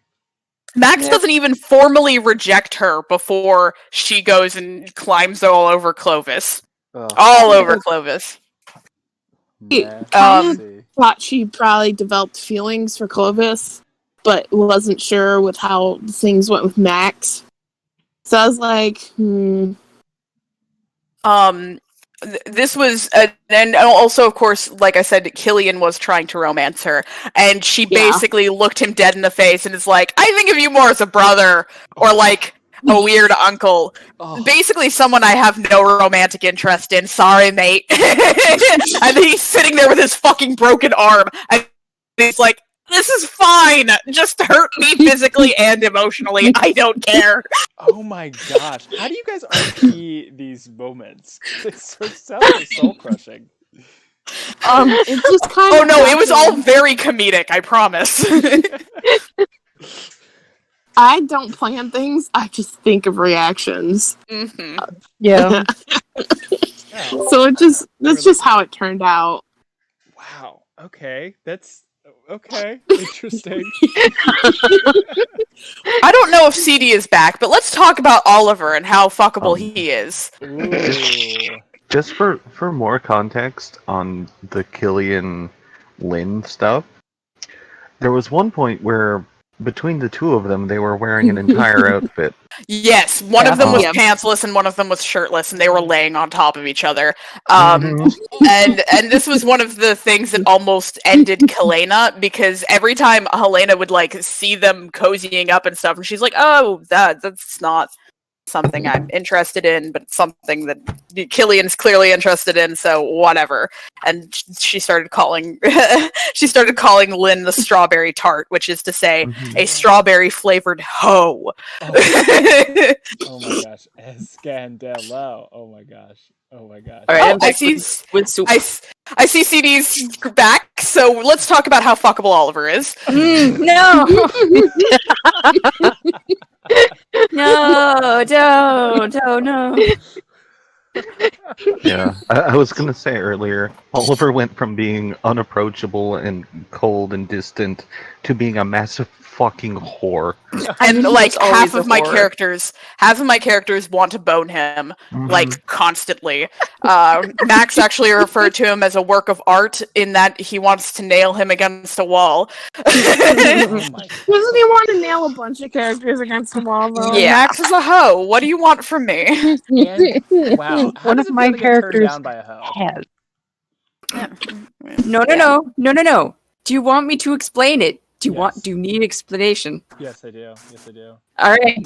So basically, I mean, Oliver is a hoe. He is a classy, low-key hoe. High-key, low-key. But he's also incredibly emotionally involved with people. Like, he's very emotionally driven. And so he was having some trouble because he really, really liked Max. But Max is in a committed relationship with Jack, and he was feeling like all kinds of bad. He was feeling all kinds of sad. He was pining. It was really bad, and so he was extremely depressed. So he did the All of this happened after he already slept with Max. Yes, this all After happened he already after slept he with fucked Max. Yeah. So Oh he my did the God. responsible adult thing, and he decided to draw a few boundaries and make things a little more professional between them. And honestly, it worked. Like, he's been much more happy, much less tormented about things since he kind of took a little bit of a distance from that. Because I mean, like, that's the thing when you join in established RPs, everybody's already in established relationships with each other. Right. So that kind of makes it difficult because everybody's already got like established intimately emotional connections with other people, and so he doesn't really have many options as far as that goes. Him and Ben have a little thing going, but it's more like it's pretty casual right now.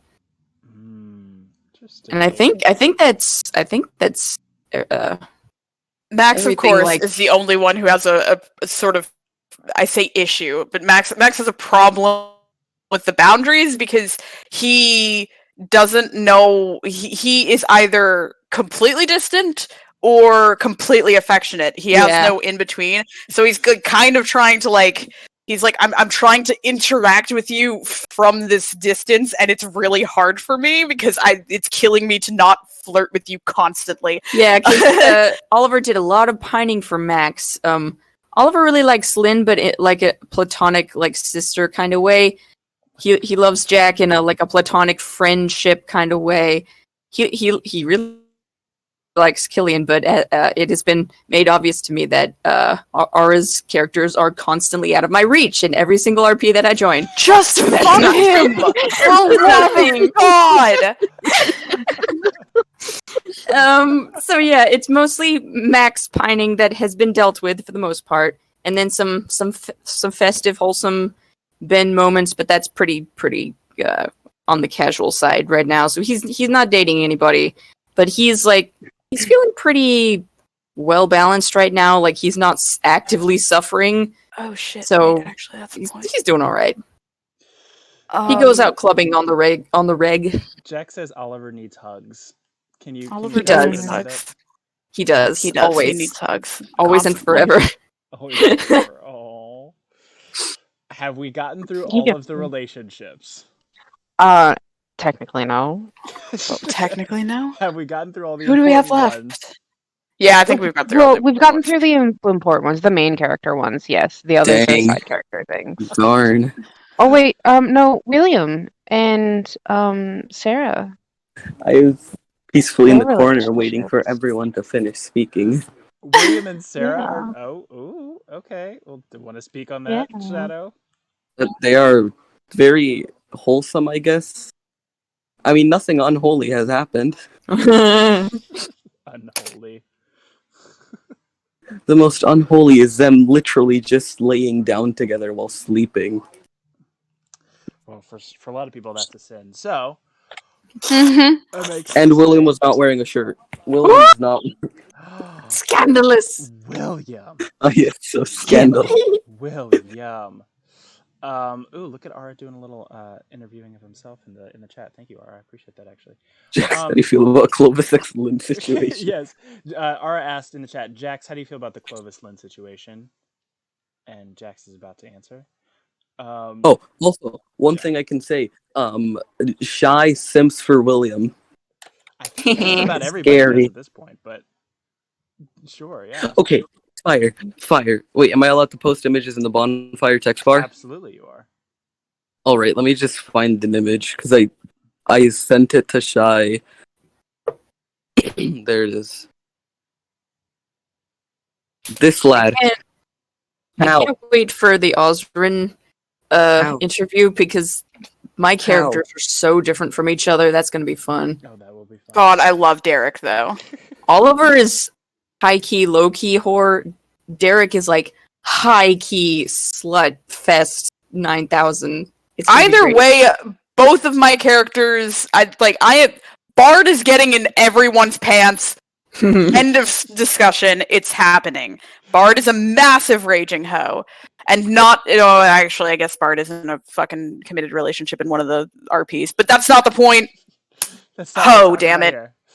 Listen. We'll save it for the Oscar podcast. Oh my God. No matter what RP podcast I do, people start talking about the next one.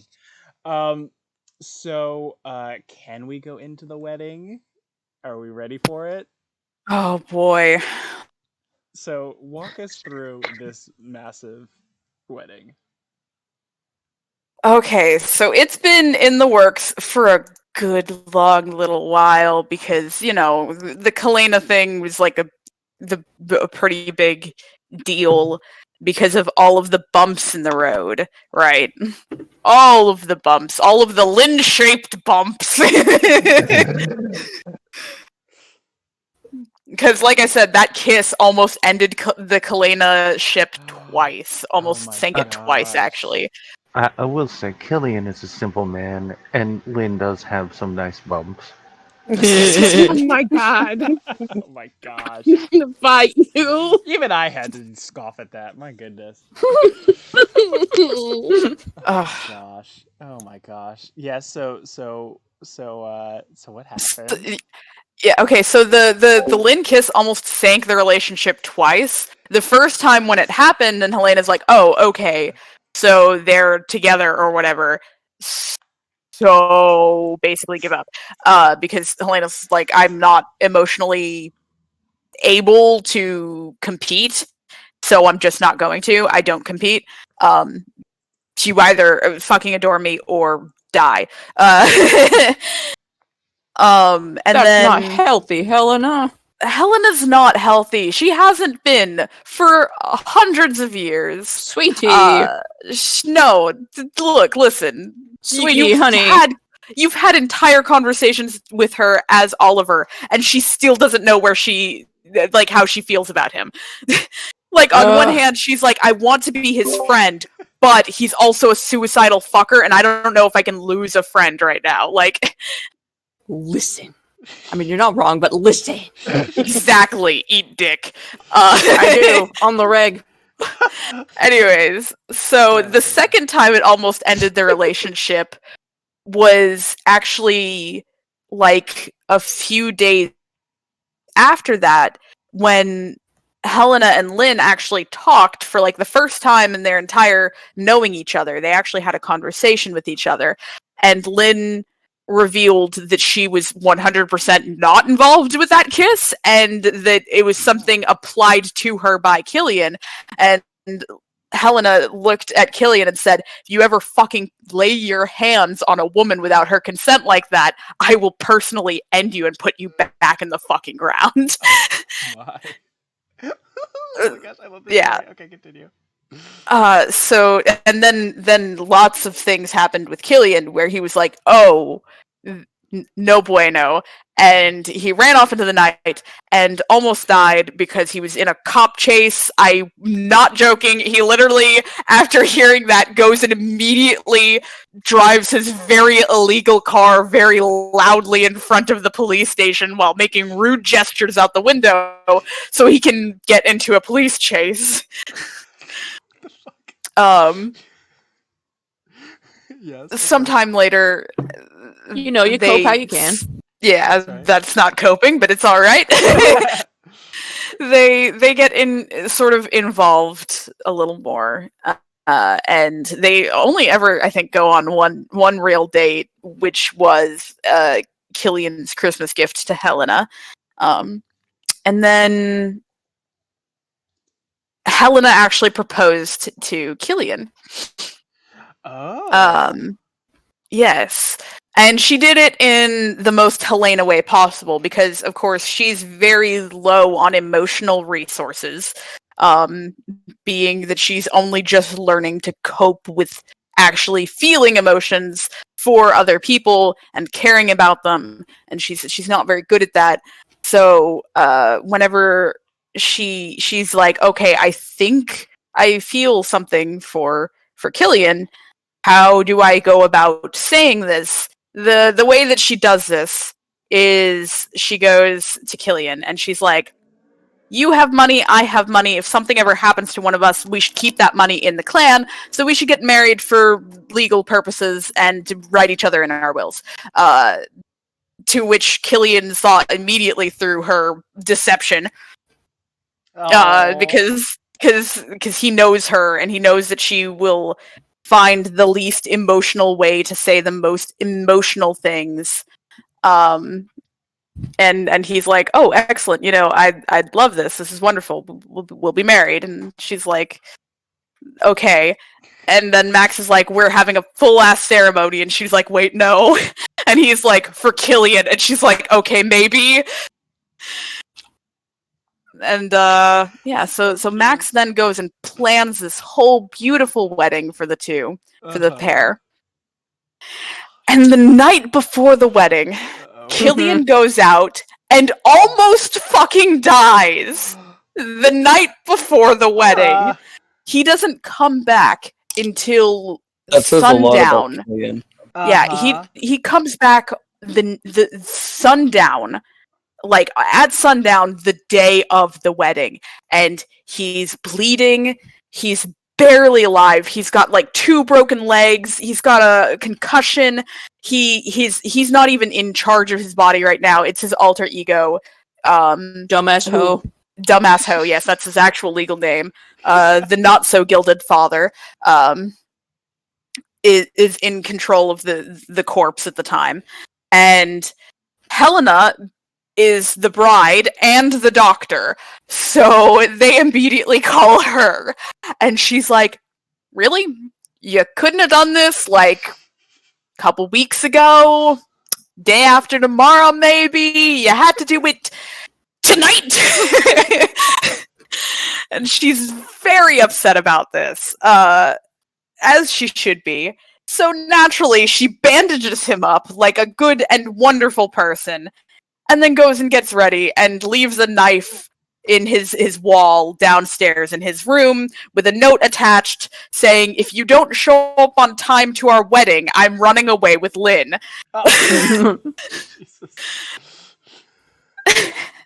And He did show up on time, Crying like a dressed baby. and everything, crying like a bitch. He had to be practically carried in by Max, because he was not quite able to walk in time for the wedding. Oh my gosh. Oh, Killian, I have feelings. Okay, continue.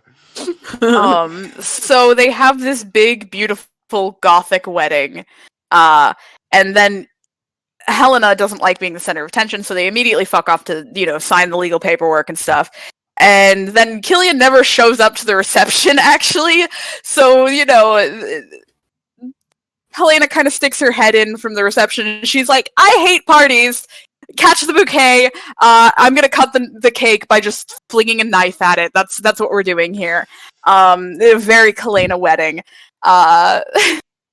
And then she kind of fucks back off downstairs, and she shows back up a little bit later in the reception to get completely fucking wasted at the bar with the bartender. It was great. Yeah, and then she fucks back off downstairs again. It was a very wedding in that the bride didn't want to be there, and the groom was mortally wounded. I'd like to point out, like, this had been planned for a long time by Caddy Mhm. because I had real life stuff going on, and it was just popped on me one day. Hey, want to get married on what was it, Monday? No, or I want to get something? married on Friday. Like literally, it was like Wednesday. We're in voice chat, and I'm like, "Hey, Ara, you want to get married on Friday?" And he's like, "Yeah, sure, why not?" Gosh, like all great weddings, that's how all of them start. Mhm. Yeah. I've been divorced 10 times. So, how did everyone else enjoy or react to the wedding? I mean, More obviously, aggressive. Oliver wanted to like smash a bottle over Killian's stupid head. The wedding was nice. He enjoyed getting drunk afterwards, getting handsy, in his classy British way. It was great. How did Oliver feel about being told he was best man at the last minute? Oh, that was hilarious. He was like, "Oh, all right. Interesting. I wish I'd known this before." It was great. Yeah, Um, very last minute stuff. It's very similar. Jack was very pissed with Killian because like the night before when he went out, he just kind of dips his head in after the club closes, and he's like, "Hey Jack, I'm going on a patrol," and she's like, "Okay," Hmm. Mm. and then he didn't come back until the next day, and she's like, "If anything important ever comes up again, Killian is not going on patrol See, ever." see, folks, vampires can be rednecks too. So, Oh my god. What happened for Killian to not come back? There was this whole slave ring fight club thing that was mentioned in the RP, Yes. and And that nobody liked nothing- and made everybody uncomfortable. Yeah, as was the theme for that person. So I was basically taking it upon Killian to tie up loose ends. The kids got moved to Killian's orphanage with the rest of the orphan children that they came with. And I was planning on having the whole thing happen where Killian comes back nearly dead, blah blah blah. And I was just like, there hasn't been any major drama in Seven Sins for a while. What better night for some drama than the night before the wedding? pretty iconic, yes, that's true. Nobody's taking him out for a bachelor party, so he's gonna have his own fun. Yeah, It I will will be be the fully. death of him. I'll be fully transparent. That was when I was starting to get a little bit like burned out. I wasn't really having much energy to RP, so I probably would have done something with him if I had had energy. Oh no, it's fine. I was burnt out too. Don't worry about it. That was one of the reasons Killian got injured, is because I had been waiting for Ara to kind of get back into an RP mood, and that's why it had been months and months and months since the proposal, or at least it felt like it was, between the proposal and the wedding, is because Ara was kind of like, I don't really want to do this anymore. And I was also like, I don't really want to do this anymore either, so I guess we'll just wait for us both to be in the mood. And then I was like, you know what, fuck it, we're getting this out of the way. And so then Killian got injured, so that way Ara would be able to play this not so bouncy, overjoyed Killian, and only respond with like a sentence at a time. It's wonderful. It solved everyone's problems. And then of course Helena never wants to be in the center of attention anyways. She hates parties, and Max keeps throwing parties for her, and that's why she hates Max. So it worked out perfectly, because neither of our characters really wanted to be there, because the bride hates being the center of attention and the groom was grievously wounded. So it was perfect. It was the perfect wedding. Perfect wedding. Okay, so winding down here, because we're nearing the 2-hour mark, as I knew would happen in Seven Sins podcast. So if this is a TV show, what season of Seven Sins do you feel like we're in? Is this like season? We actually talked about this. It's season 3, I think, That now, makes right? sense to me. Yes. Season 3 now? Season 2 started and ended with Christmas. Oh wow. Okay. Or sorry. It started with Christmas. Season 2 ended with. I'm not super sure, but I want to say it was the remodel of the downstairs was the end of season 3. Ooh, Something Oliver that is a happened season around there. 2 character then. How Yes, fun. Oliver is very much a season 2 character, and he balances out some of the personality issues that kind of were a problem in season 1. At least I like to think. The man came in, had some notes. Yes, Yeah. exactly. Downstairs had a really nice remodel, though. We wrote off quite a few Well- characters, including some characters in season 3. It's fine. There you go. There's Love to write William, off. season 3 character. Yes, William is a season 3 character. Oh, so exciting. Do you all have any plans? Do you have any, like, I mean, obviously you're not going to share them, but, like, do you have any, like, big story arc plans happening? Oh! There's a few surprises coming up, actually. We've got a new character, isn't that right, Kitten? Yee. A new side character, technically, but there's going to be an arc surrounding this side character. It's going to be very, very interesting. We also have a semi-new character. Like I mentioned, Frankie will be coming back, but she's not going to be called Frankie anymore. So we've got that character who's also going to shake things up, and a cute little event to go with that side character stuff. Yeah, there's going to be some things going on with Coda Will and Bart, too. Frankie look the same? No, Frankie is going to come back, and she's no longer going to be 14. She's going to be 22. That was the whole reason for her being unturned and then sent away to Grimm's. Because, of course, time works differently in Grimm's, so she can easily sort of get away with coming back older and no one will question it, because there's no way, vampires don't age, so there's no way that this could be Frankie, even though they look alike, sound alike, have the same kind of tastes. Sammy immediately gets attached. There's no way, because vampires don't age, and also it's only been like a month. I guess Sammy's just a hoe. Like, Sammy's gonna get a reputation. Sorry, Sammy. He already has one. It's fine. I'm also I'm hoping to. Yeah, I'm trying to. Personality as. Wait, so I'm trying Frankie would to- basically. Sorry. Go ahead. So Frankie would basically be like, you have the exact same personality. I mean, Sammy would be. You have the exact same personality as the person I love.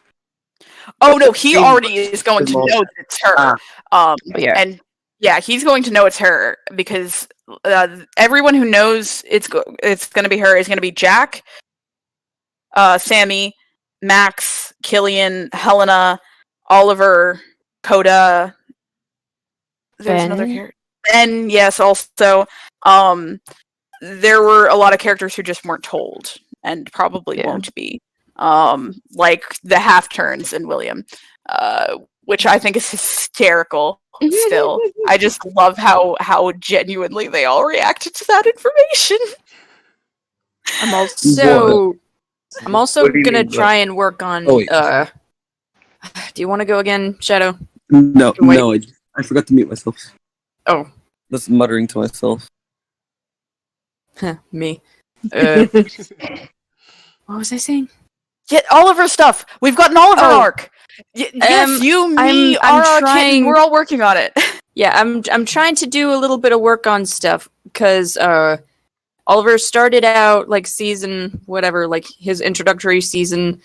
He was like the cold, detached, proper, respectable, and then like season 2, 3, like his whole thing was like warming up and learning to trust and becoming more comfortable with being emotionally vulnerable and stuff. So I'm hoping to do some arc stuff in the future to kind of bring out a few more sides of him. And like as Ara has told me copious amounts of time, I need to be a little more self-indulgent about my character, like take initiative and be self-indulgent. So I'm going to be trying to be a little more indulgent and see if we can get some interesting Oliver content in the future. Yes. Excellent. I love The Oliver arc coming up is I'm hoping that it'll really I'm hoping it's going to be one of our biggest, most popular arcs, because God. I want to put all of my love into this Oliver arc for a good little while. And then of course we've also got the Yay. side character arc, that's going to happen to. And like Kitten said, we've got Bard stuff happening. Actually, I am currently, because I was just reminded, I am currently making Bard a character sheet because Bard is officially a half turn and therefore officially a member of the clan. So that's happening in the background of this call. I still have to do one for Ben, don't I? You do, because he lives here. Rip to you. Hey, Fire. Yes. So I have a query for you. Oh God. Oh boy. You know I hate questions. I'm sure. roughly about 3 inches normally. Listen, 8.5 women. Fire. Fire. First of all, lying is a sin, Different sir. I mean, he lied a few times there because first he's like, "Oh, I hate questions." Yet I distinctly remember him getting so giddy when Kenny decided to turn the tables on him and start asking him questions. That Yeah. did give me a in little their bit wet. It did podcast. give me a little bit wet. I'm not gonna lie. Only a little bit. Oh, Happy to God. oblige. I'm still. All right, so I have floors. I have a couple of queries for you. Number Oh. one, who are your favorite Seven Sins characters? Like, as a person who is like watching this, like, who are your most favorite characters, and who are your most least favorite characters? It has changed. Be honest. It has. Yeah, be changed honest. A lot. Another addition to that. When is Kabosh coming back? I will. Kaboosh. I will tell you. I will tell you this. I will tell you both these things. My favorite character was Killian for a while. And then I started to really not like Killian. Like, really not like him. Why? I just didn't like. I just didn't like that. I didn't like the way he acted during the wedding. That's all. I just didn't feel. I just I have a big bias about, because they always say, and I think this was done really perfectly by Ara. Love Ara, hate Killian. But I think it's done really nicely by Ara, because I do think that, like, men in general, they say that their highest moment of panic is the day of their wedding, and so it just, I don't know. I felt It about it. fits He- because he he fucked used off the his- night before. Yeah, he used his nervous energy. Instead of just go to a strip club like a normal human being, he goes and starts a fucking war. Yeah, that sounds about right. That sounds about right. But it's Williams, and now it's kind of split, because I do love William. I love Lynn. I love Max. Max loves A you lot too. of people love Max. Max loves you too, darling. Jack is fun too. Yeah, Max loves it's, everybody though. it's hard. It changes a lot. I mean, I was on a big Oliver kick for a while, especially when you really got integrated into Seven Sins. But I think I'm really on William now. I think William's my favorite now. To answer. What do you think of Coda? Frick yeah. Not much. Coda's fine. I mean, I think, what do I say about Coda? I love, like, I do like the sort of hacker personality thing. I think that is cute. It has a very sort of Futaba from Persona-esque vibe a little bit. But yeah, it's, Coda's alright. Coda's not the one that I identify with the most, but I do like Coda. Who do you identify with the most? Is Ooh, Max? yeah. Yeah, I figured. Yeah, in my younger years, probably Killian, which is probably why I don't like Killian. That's fair. Oh my! That wasn't the great.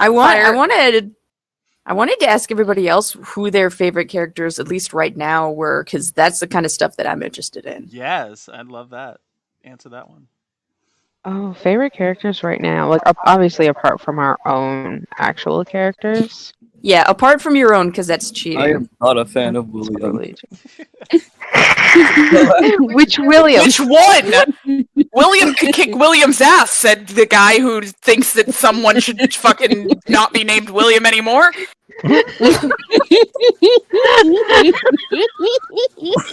Oh my god. I still go by that statement that William will definitely kick William's ass. Yes, because William is a 300-year-old vampire. Yeah, 312-ish-year-old vampire, as where the other William is a 20-year-old werewolf. Yeah, he baby. He could get his ass kicked. Please don't kick his ass. I'd cry. Anyway, I was going to say Seven Sins, but I remembered there is Money Williams in Seven Sins already. Multiple Seven Sins Williams. Oh, William, Scarlet? yes, William Scarlet? yes, William Scarlet. There we go.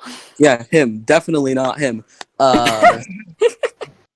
Let me see. It's fine. The other William is just a side character, anyways, and I don't know he nothing has about the the other William. personality. He has the personality of a butler Mhm. because he is a professionally trained butler. The only personality thing other than this that I know about him is the thing that Sammy told William when they were working together. Which was? I'm pretty sure it was that he was an adult yet a child. Yes. Yes. You're a childish adult, and he's an adulty child. Yes. Yeah, basically that. So I guess my favorite character had to be James. Really? Oh, interesting. Really? Interesting. Mainly since the first person William actually got into a friendly a friendly friend. Yes, that's the correct word. A friendly friend. That's what I Yes. call people who I have sex with. Yeah, that makes sense. That makes sense. Okay. It's great because William's first interaction with James was really pleasant. Everyone else on the other Everyone hand, else. Yeah, nobody not likes so much. James because their first interaction with him for almost every single character was my character spoke to James, and then James immediately did not respond to them in any way, shape, or form, or even acknowledge their existence. Literally everybody's character's first interaction with James was that. Except for Max. Except for Max, of course, because Max was the one bringing him into the RP. But even then, Max did get ignored a couple of times, so... Yeah. Hey, Luna. Yeah. You're right beside Shadow on my screen, so I'm gonna ask you next. Who's your favorite character right now? Oh, And has it changed? I'm going to quickly run to the bathroom, so I won't hear this answer, but tell me if it's me. Oh, it's me. Oh, Ken's been waiting too long. favorite character. Oh god, that's hard. I mean, obviously my character is not my favorite character, but that'd be cheating. Who's my favorite character? I really love Oliver. He's great. Yeah, Oliver's great. Well, Oliver's great. And Aw. yeah, I really love Oliver and adore him. Freaking great. I love the therapy sessions with him. That's probably one of my favorite things because Lynn likes to help. yes. She would on the low key would offer therapy to other people, but she knows for a fact that none of them would take it, so she doesn't say anything. Yeah. She's there, but she won't force people into therapy because William might Well, they take did. it. Yeah, Oliver and Jack did have that couples therapy session that one time. That was really good. I mean, if you want Jack to do more of that, Oliver is going to have to be like, Jack, we're gonna go do this thing, because Jack's not gonna do it on her own. Yeah, he hasn't really felt the need to do specific therapy right now. We might see in the future. I also really like Jack. Jack's one of my favorite Jack characters. is good. Yay. Jack is consistently good too, which I appreciate. Oh, Yeah. She makes me laugh. oh. Yes. She hasn't disappointed me. And Oh yeah, and Jack, too. Jack, Oliver, and James. What?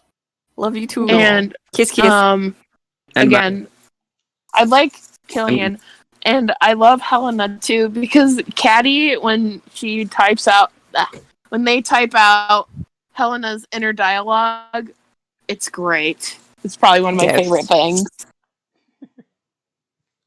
I love love it. So yeah, those are mine. Who we got? And I adore Clovis. Because, it's Clovis. Of course, everyone adores Clovis. Keaton, what about you? Yes. Clovis. I'm back. Welcome back. Like, I love. Welcome back. I love so many of the characters in Seven Sins. It's actually easier for me to give you a list of the characters that I don't love, but my absolute favorite and the one that I adore the most by far is Clovis. I Sweetie fucking boy. love Clovis. Sweet baby. He's a good boy. Yes, Baby I Clovis. must apply all of the love to Clovis. Aww. Jack's like, aww. Cute. Aura, maybe? Are you next? Oh, jeez. Yeah, Clovis is one of my favorites, even though he's a bit understated right now. That might change a bit. There are some plans that need to be happening. Ooh.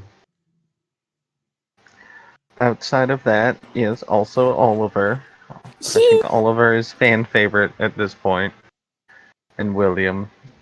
Oh my gosh. CD, I swear to God, if you win Best RP Character, I'm going to send you a... I know a few things that you could do. It's fine. You don't have to say anything. Just so you know. Just so you know. Yeah, I know, dear. My God. But outside of that, actually, I do have to say that Frankie is my all-time favorite character. Woo! I love Frankie. This works for me. She's a fucking little murder gremlin, and I love her. She's not so little anymore. She's still gonna be a murder gremlin, though. She's gonna be a bigger murder gremlin. I've already got her new name set up, and it's literally Unkind Spirit. Yee. Murder elf. Caddy, what about you? Yeah, is your favorite? And have you answered yet, CD? Not yet. Well, I want to go last because it's my RP, so... Damn it. Fine. Let me see here. I consistently always enjoy Lynn because I think that Oliver and Lynn have had some really good personal connection moments. Like, she's just always sweet, so I consistently like Lynn. I really enjoy Helena, but that's a little bit more on on an activity type basis, like when she's more present, like when they're more involved with each other, I like her more. But she was meant to be a side character, so I kind of heat up and cool off on her a little bit based on how around she is. I used to really love Max. I've kind of cooled down on him, ever since the stuff happened. Lately I've been on a real Killian kick just because I think his personality is very what's the word? It's he has a very interesting personality. I really like Killian these days. Eccentric. Despite his stupidity and idiocy at every waking moment. So yeah, I'd say Lynn. I'd say Lynn, Killian, and Helena on and off are who I'm liking a lot right now. Interesting. And finally, you, Caddy. Okay. You're gonna notice a pattern, and then I'm gonna immediately deviate from it. I am a big fan of Clovis, the quiet, reserved gentleman that I adore, and he always dresses very properly, and he wears his little vest and his little shirt and his little gloves, and I love him to death, and he's got such pretty hair. And then I love Oliver, who wears his little shirt and his little vest, and he's got cute little hair, and they're both very tall and thin boys. Seeing the pattern. Yeah. Yeah. And then I'm gonna immediately deviate from it by saying my other favorite character is Killian, who is short and bouncy and insane. I love him so much. He's like a fucking hybrid of all of the best bits of anime stuffed into a vampire priest. Hardcore. Which is hardcore. Yeah, which is why I love him. And actually, I'm surprised that Ara, that one of your favorite moments wasn't the Helena rescue from Killian.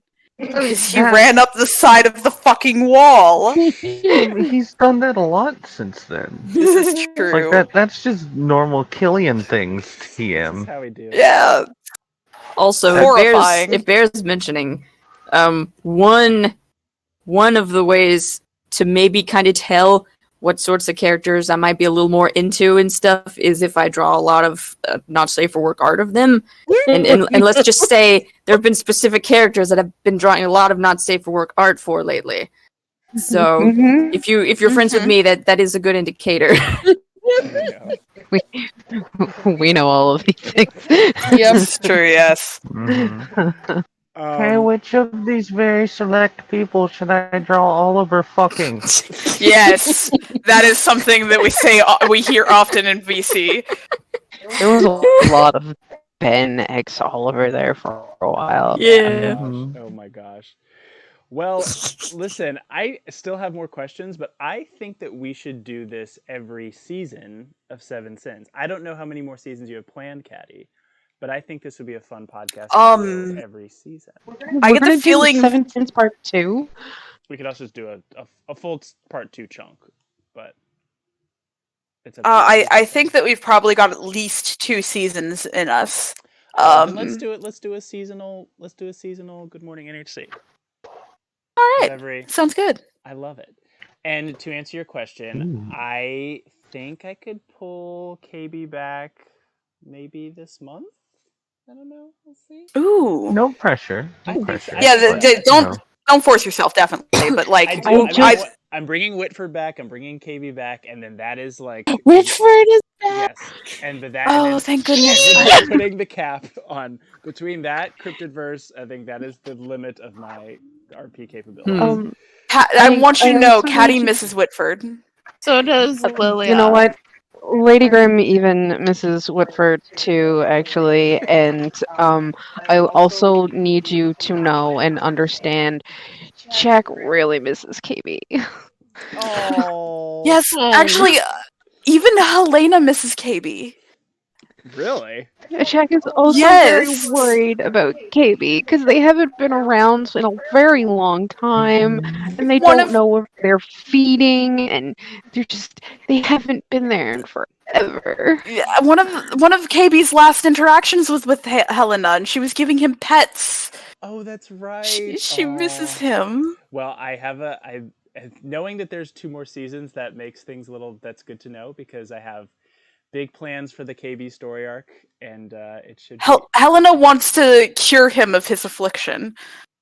Oh, really? Yeah. That would be, yes, Helena wants definitely. That would be quite a good ending. Oh, we'll see. We might. And she's yes. Let me know when you want to end it, because I think Helena's got just the stuff to cure him of his affliction, and then he can go on his merry way and achieve all of his little dreams. Listen, KB is the reason why I have a Helly for best RP cast. So I am going to do Seven Sins right by bringing KB back. So it's going good to because bring him because back. we love him. We love him. I love Seven Sins. Seven Sins is such a phenomenon, and it's incredible, and it's swept the nation, and it's the RP to beat this year at the Hellies. It's incredible. Yeah. Just wait for the Seven Sins Tarot deck, which will probably be released before before the end of Seven Sins. Yeah, I'm gonna be real. I'm gonna be frank. I am low-key really hoping that I win like best RP character or most improved something or other, because I feel like I've been doing pretty good. I feel like I've been doing pretty good. Yeah. My problem is I don't know if you would win that for Oliver or for Derek, because I really like Derek. It's gonna be a hard toss-up. I will say. for CD winning most improved, it would be epic because CD went from no RP interaction in the server to running his Oh. own. Yes, that is hold on. true. It's kind of That reminds incredible. me. CD doesn't have a thing, and I'm going to do this right now if somebody hasn't already fucking done it. Helly Awards. I'm thinking it's probably already happened, but do it anyway. Oh god. Maybe. I'm doing it anyways. Oh lord. Yeah. No, we're gonna do this live on the podcast. We're seeing what's happening. Oh my. Oh, were you adding cast? RP cast? Nope. Cass is already there. I think you all have all the things. Oh CD no, doesn't. I see a ping here. What is this? Give me a second. CD Oh, was. that has already No, happened. maybe CD wasn't. Okay. Thanks for joining, Yes, Jack. they're the fourth nominee for that. That's gonna be a tough category too. For the audio listeners, Caddy just nominated CD once again for most improved member. Excuse me? Who did? Yeah, this is the I mean, second time. This is the second time we've been called by the wrong names. I was called Kitten right at the beginning, and now Kitten is being called me. My entire ass name is Dionysus right now, and literally. I'm on drugs. Why do you do this? Why do you I do don't this, think you liar? are. Damn fire. He's not the first person who's done this, though. No, not even today. Earlier, somebody pinged you to reference something that I said, and I was like, okay. It was Shadow, actually. You're in the chat and everything. I'll headbutt you. What did I do? What did I do? You pinged Kitten for me making fun of Lynn's name, where I was like, what, was there a special on the letters? And then you Frick. pinged Kitten. I did. I was really confused about that. I was like, why am I being pinged for this?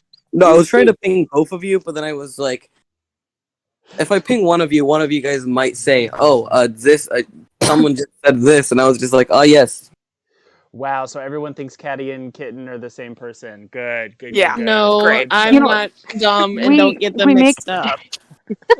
We make jokes about us, like sharing brain cells. So I guess Yeah. it's whatever. Luna thinks I'm dumb. Confirmed. Okay, cool. Ooh, cool. Can I mean- have one more Yeah, question? Absolutely.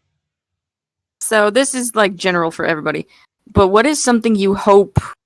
What is something you hope to get like in the RP? Like, what is something you hope to happen or to achieve in the RP, like in the future? You know what? I'm going to go first on that one because I'm confirming that KB's coming back. I'm hoping for a very, very, very grand ending to KB, whether it is good or bad. I want to imagine it being a KB's ending to be a beautiful moment where he's like free, and we've heard his story through these flashbacks, and then KB himself can finally speak for himself, and he can go out into the world and live his life as he was always meant to, as a hot 20-something immortal banker guy who likes to get drunk. Immortal banker guy. Immortal Baker. He and Ben cannot hang out. No, Okay. because he's going to be a banker. Ben is an accountant. Oh, Yep. that's true, kidding. Yep. They can't. Okay. They can't. Who else? So there is now an alternate universe where KB and Ben just fucking own the stock market. Yeah, they do. It's just an 80s movie, just cocaine and Yes. strippers. The thing is, Strippers and blackjack. Ben is this, quiet, awkward little accountant boy, but he's also a little fucking whore. We love So, him. him and KB would fucking they'd get along. Get on like a house on fire. And they'll also finally yeah. reveal at the end what KB's real name is. And that will be Oh. what his name was before he was turned. Anyway, who's next? Watch it be something like fucking Norman or something. My God. William Smith. Another William. Damn it. Watch Too his many name be Williams. Fire Demon. Fire Demon. Very inventive. Fire, we did tell you that canonically you exist in the Seven Sense world, right? Yes, which is very, very, very confusing. Yes. Because timeline-wise, I think I exist. I exist in a couple things. And I'm very confused about what's happening.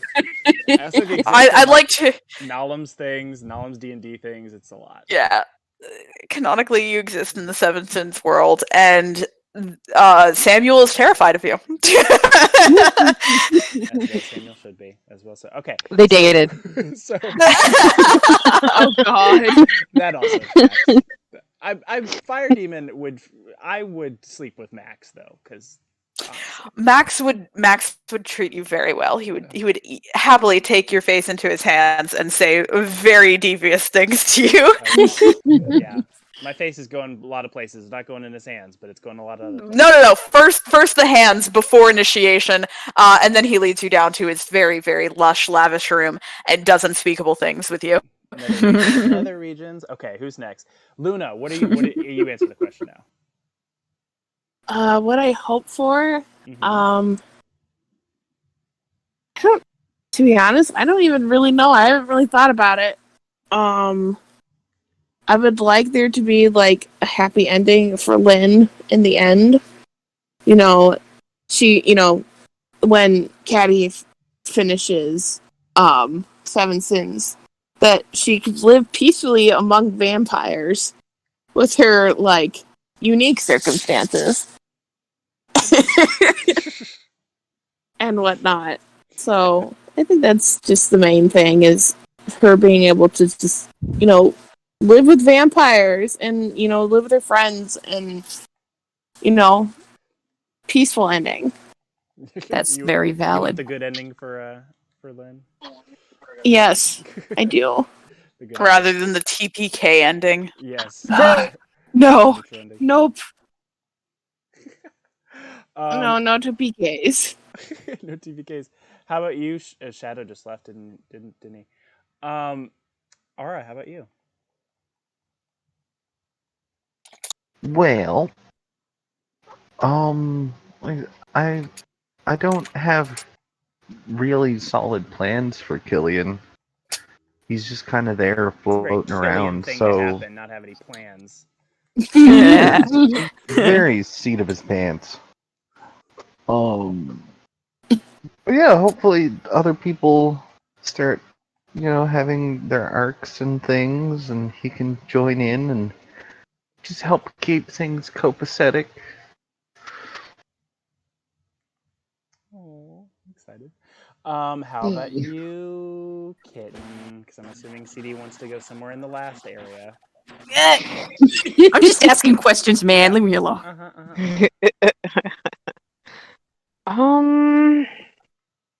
That's actually a tough one. Because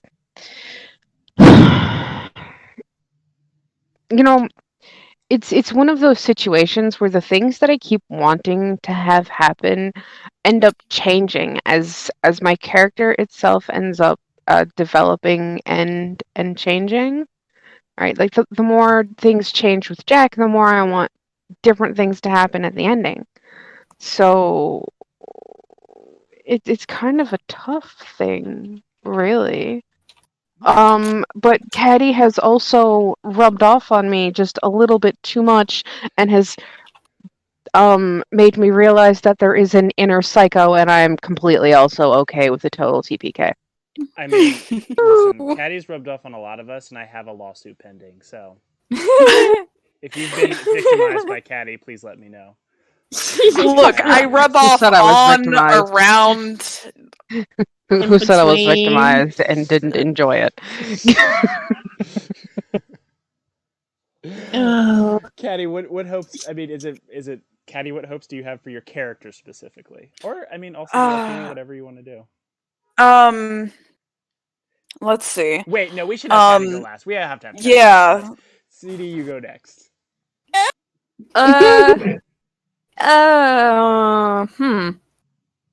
Well, honestly, like right now, at least, most of what I'm hoping for is probably just like, I'm hoping for a cool arc with, Clovis, because I want to see more of Clovis. I want to see Clovis like in an angst situation. I want some drama involving Clovis where we can like connect with him and like interact with him more.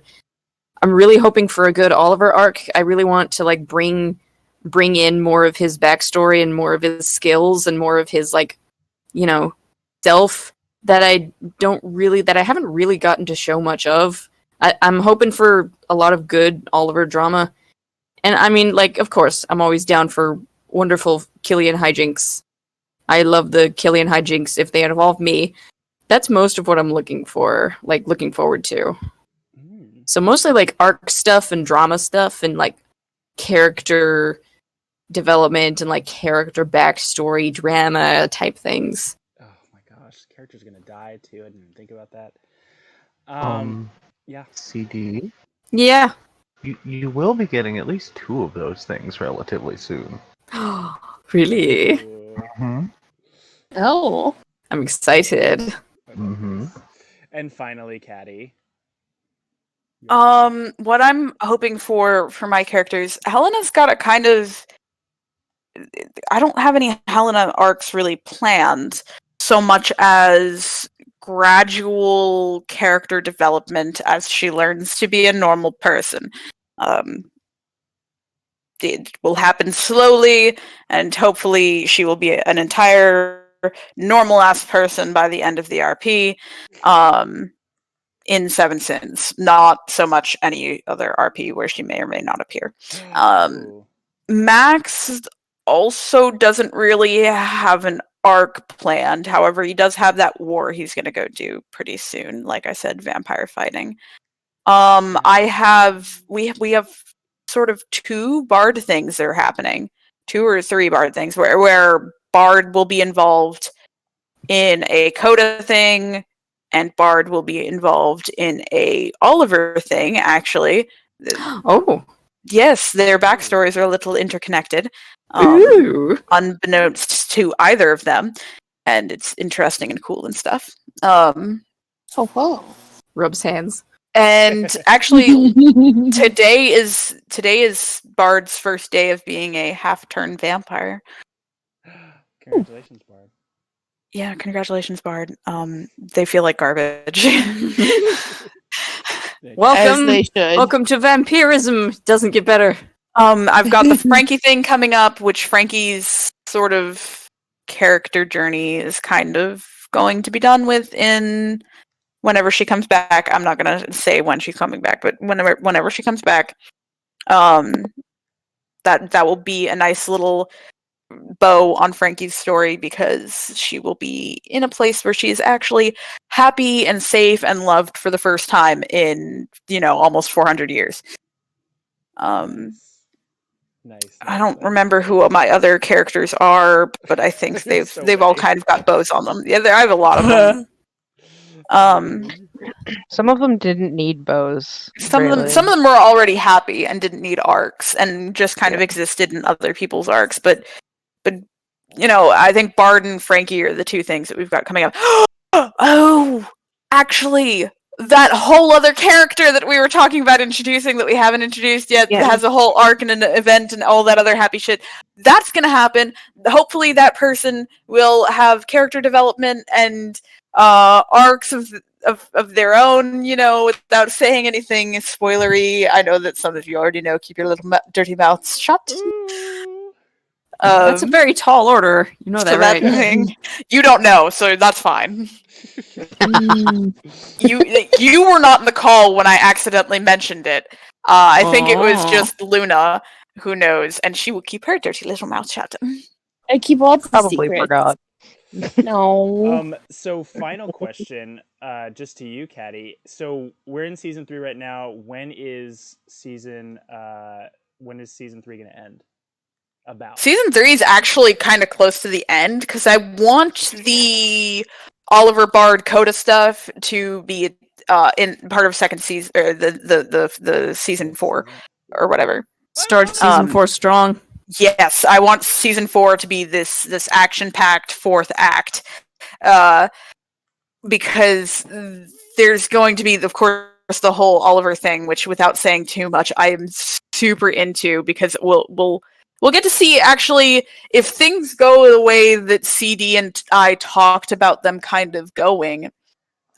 You'll see a new side of Bard and a new side of Oliver, and it will be glorious and phenomenal, and hopefully it will endear both of them into people's hearts forever. Yay! Oh, I hope so. I'm very, and Oliver and Bard already kind of have this little thing where Bard, who does not trust people very easily, actually trusts Oliver a whole hell of a lot. Aww.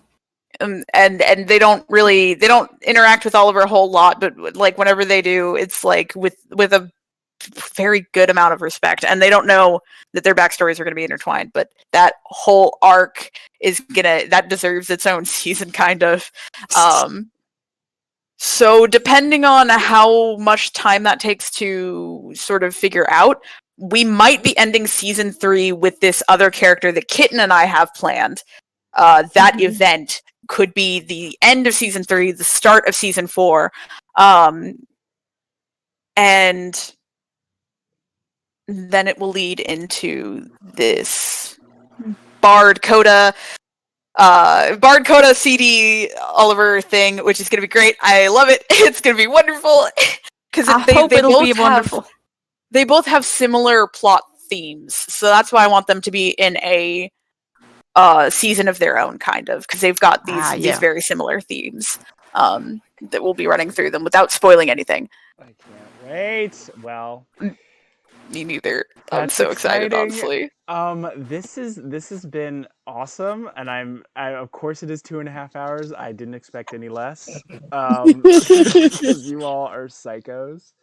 Not as much as some people. I'm very excited about future seasons of Seven Sins. I can't wait to bring KV back. I am excited for all the things. This is going to be, listen, come Helly's time, watch out for Seven Sins, the one to beat. So, what else should I say? I think that's it. We'll come back for maybe we'll come back for the end of season 4, maybe, or Caddy will DM me and be like, "Hey, I want a new podcast come up." So that's what we'll play this by ear. And hopefully future podcasts we'll have for special episodes, and maybe do a Grimm's one. I'd love to do a Mob Den one. CD, hint, hint, nudge, nudge. I mean, hey, I'm on your books, right? I'm on your books. Yes, well, you specifically, yeah, both you and the Mob Den are on my books. So you just tell me when you're ready for a Mob Den podcast.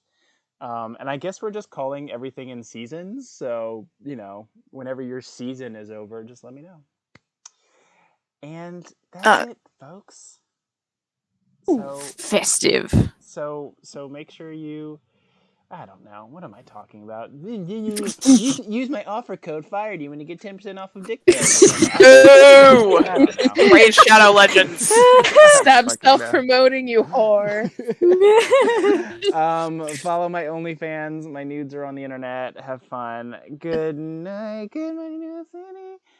Bye-bye.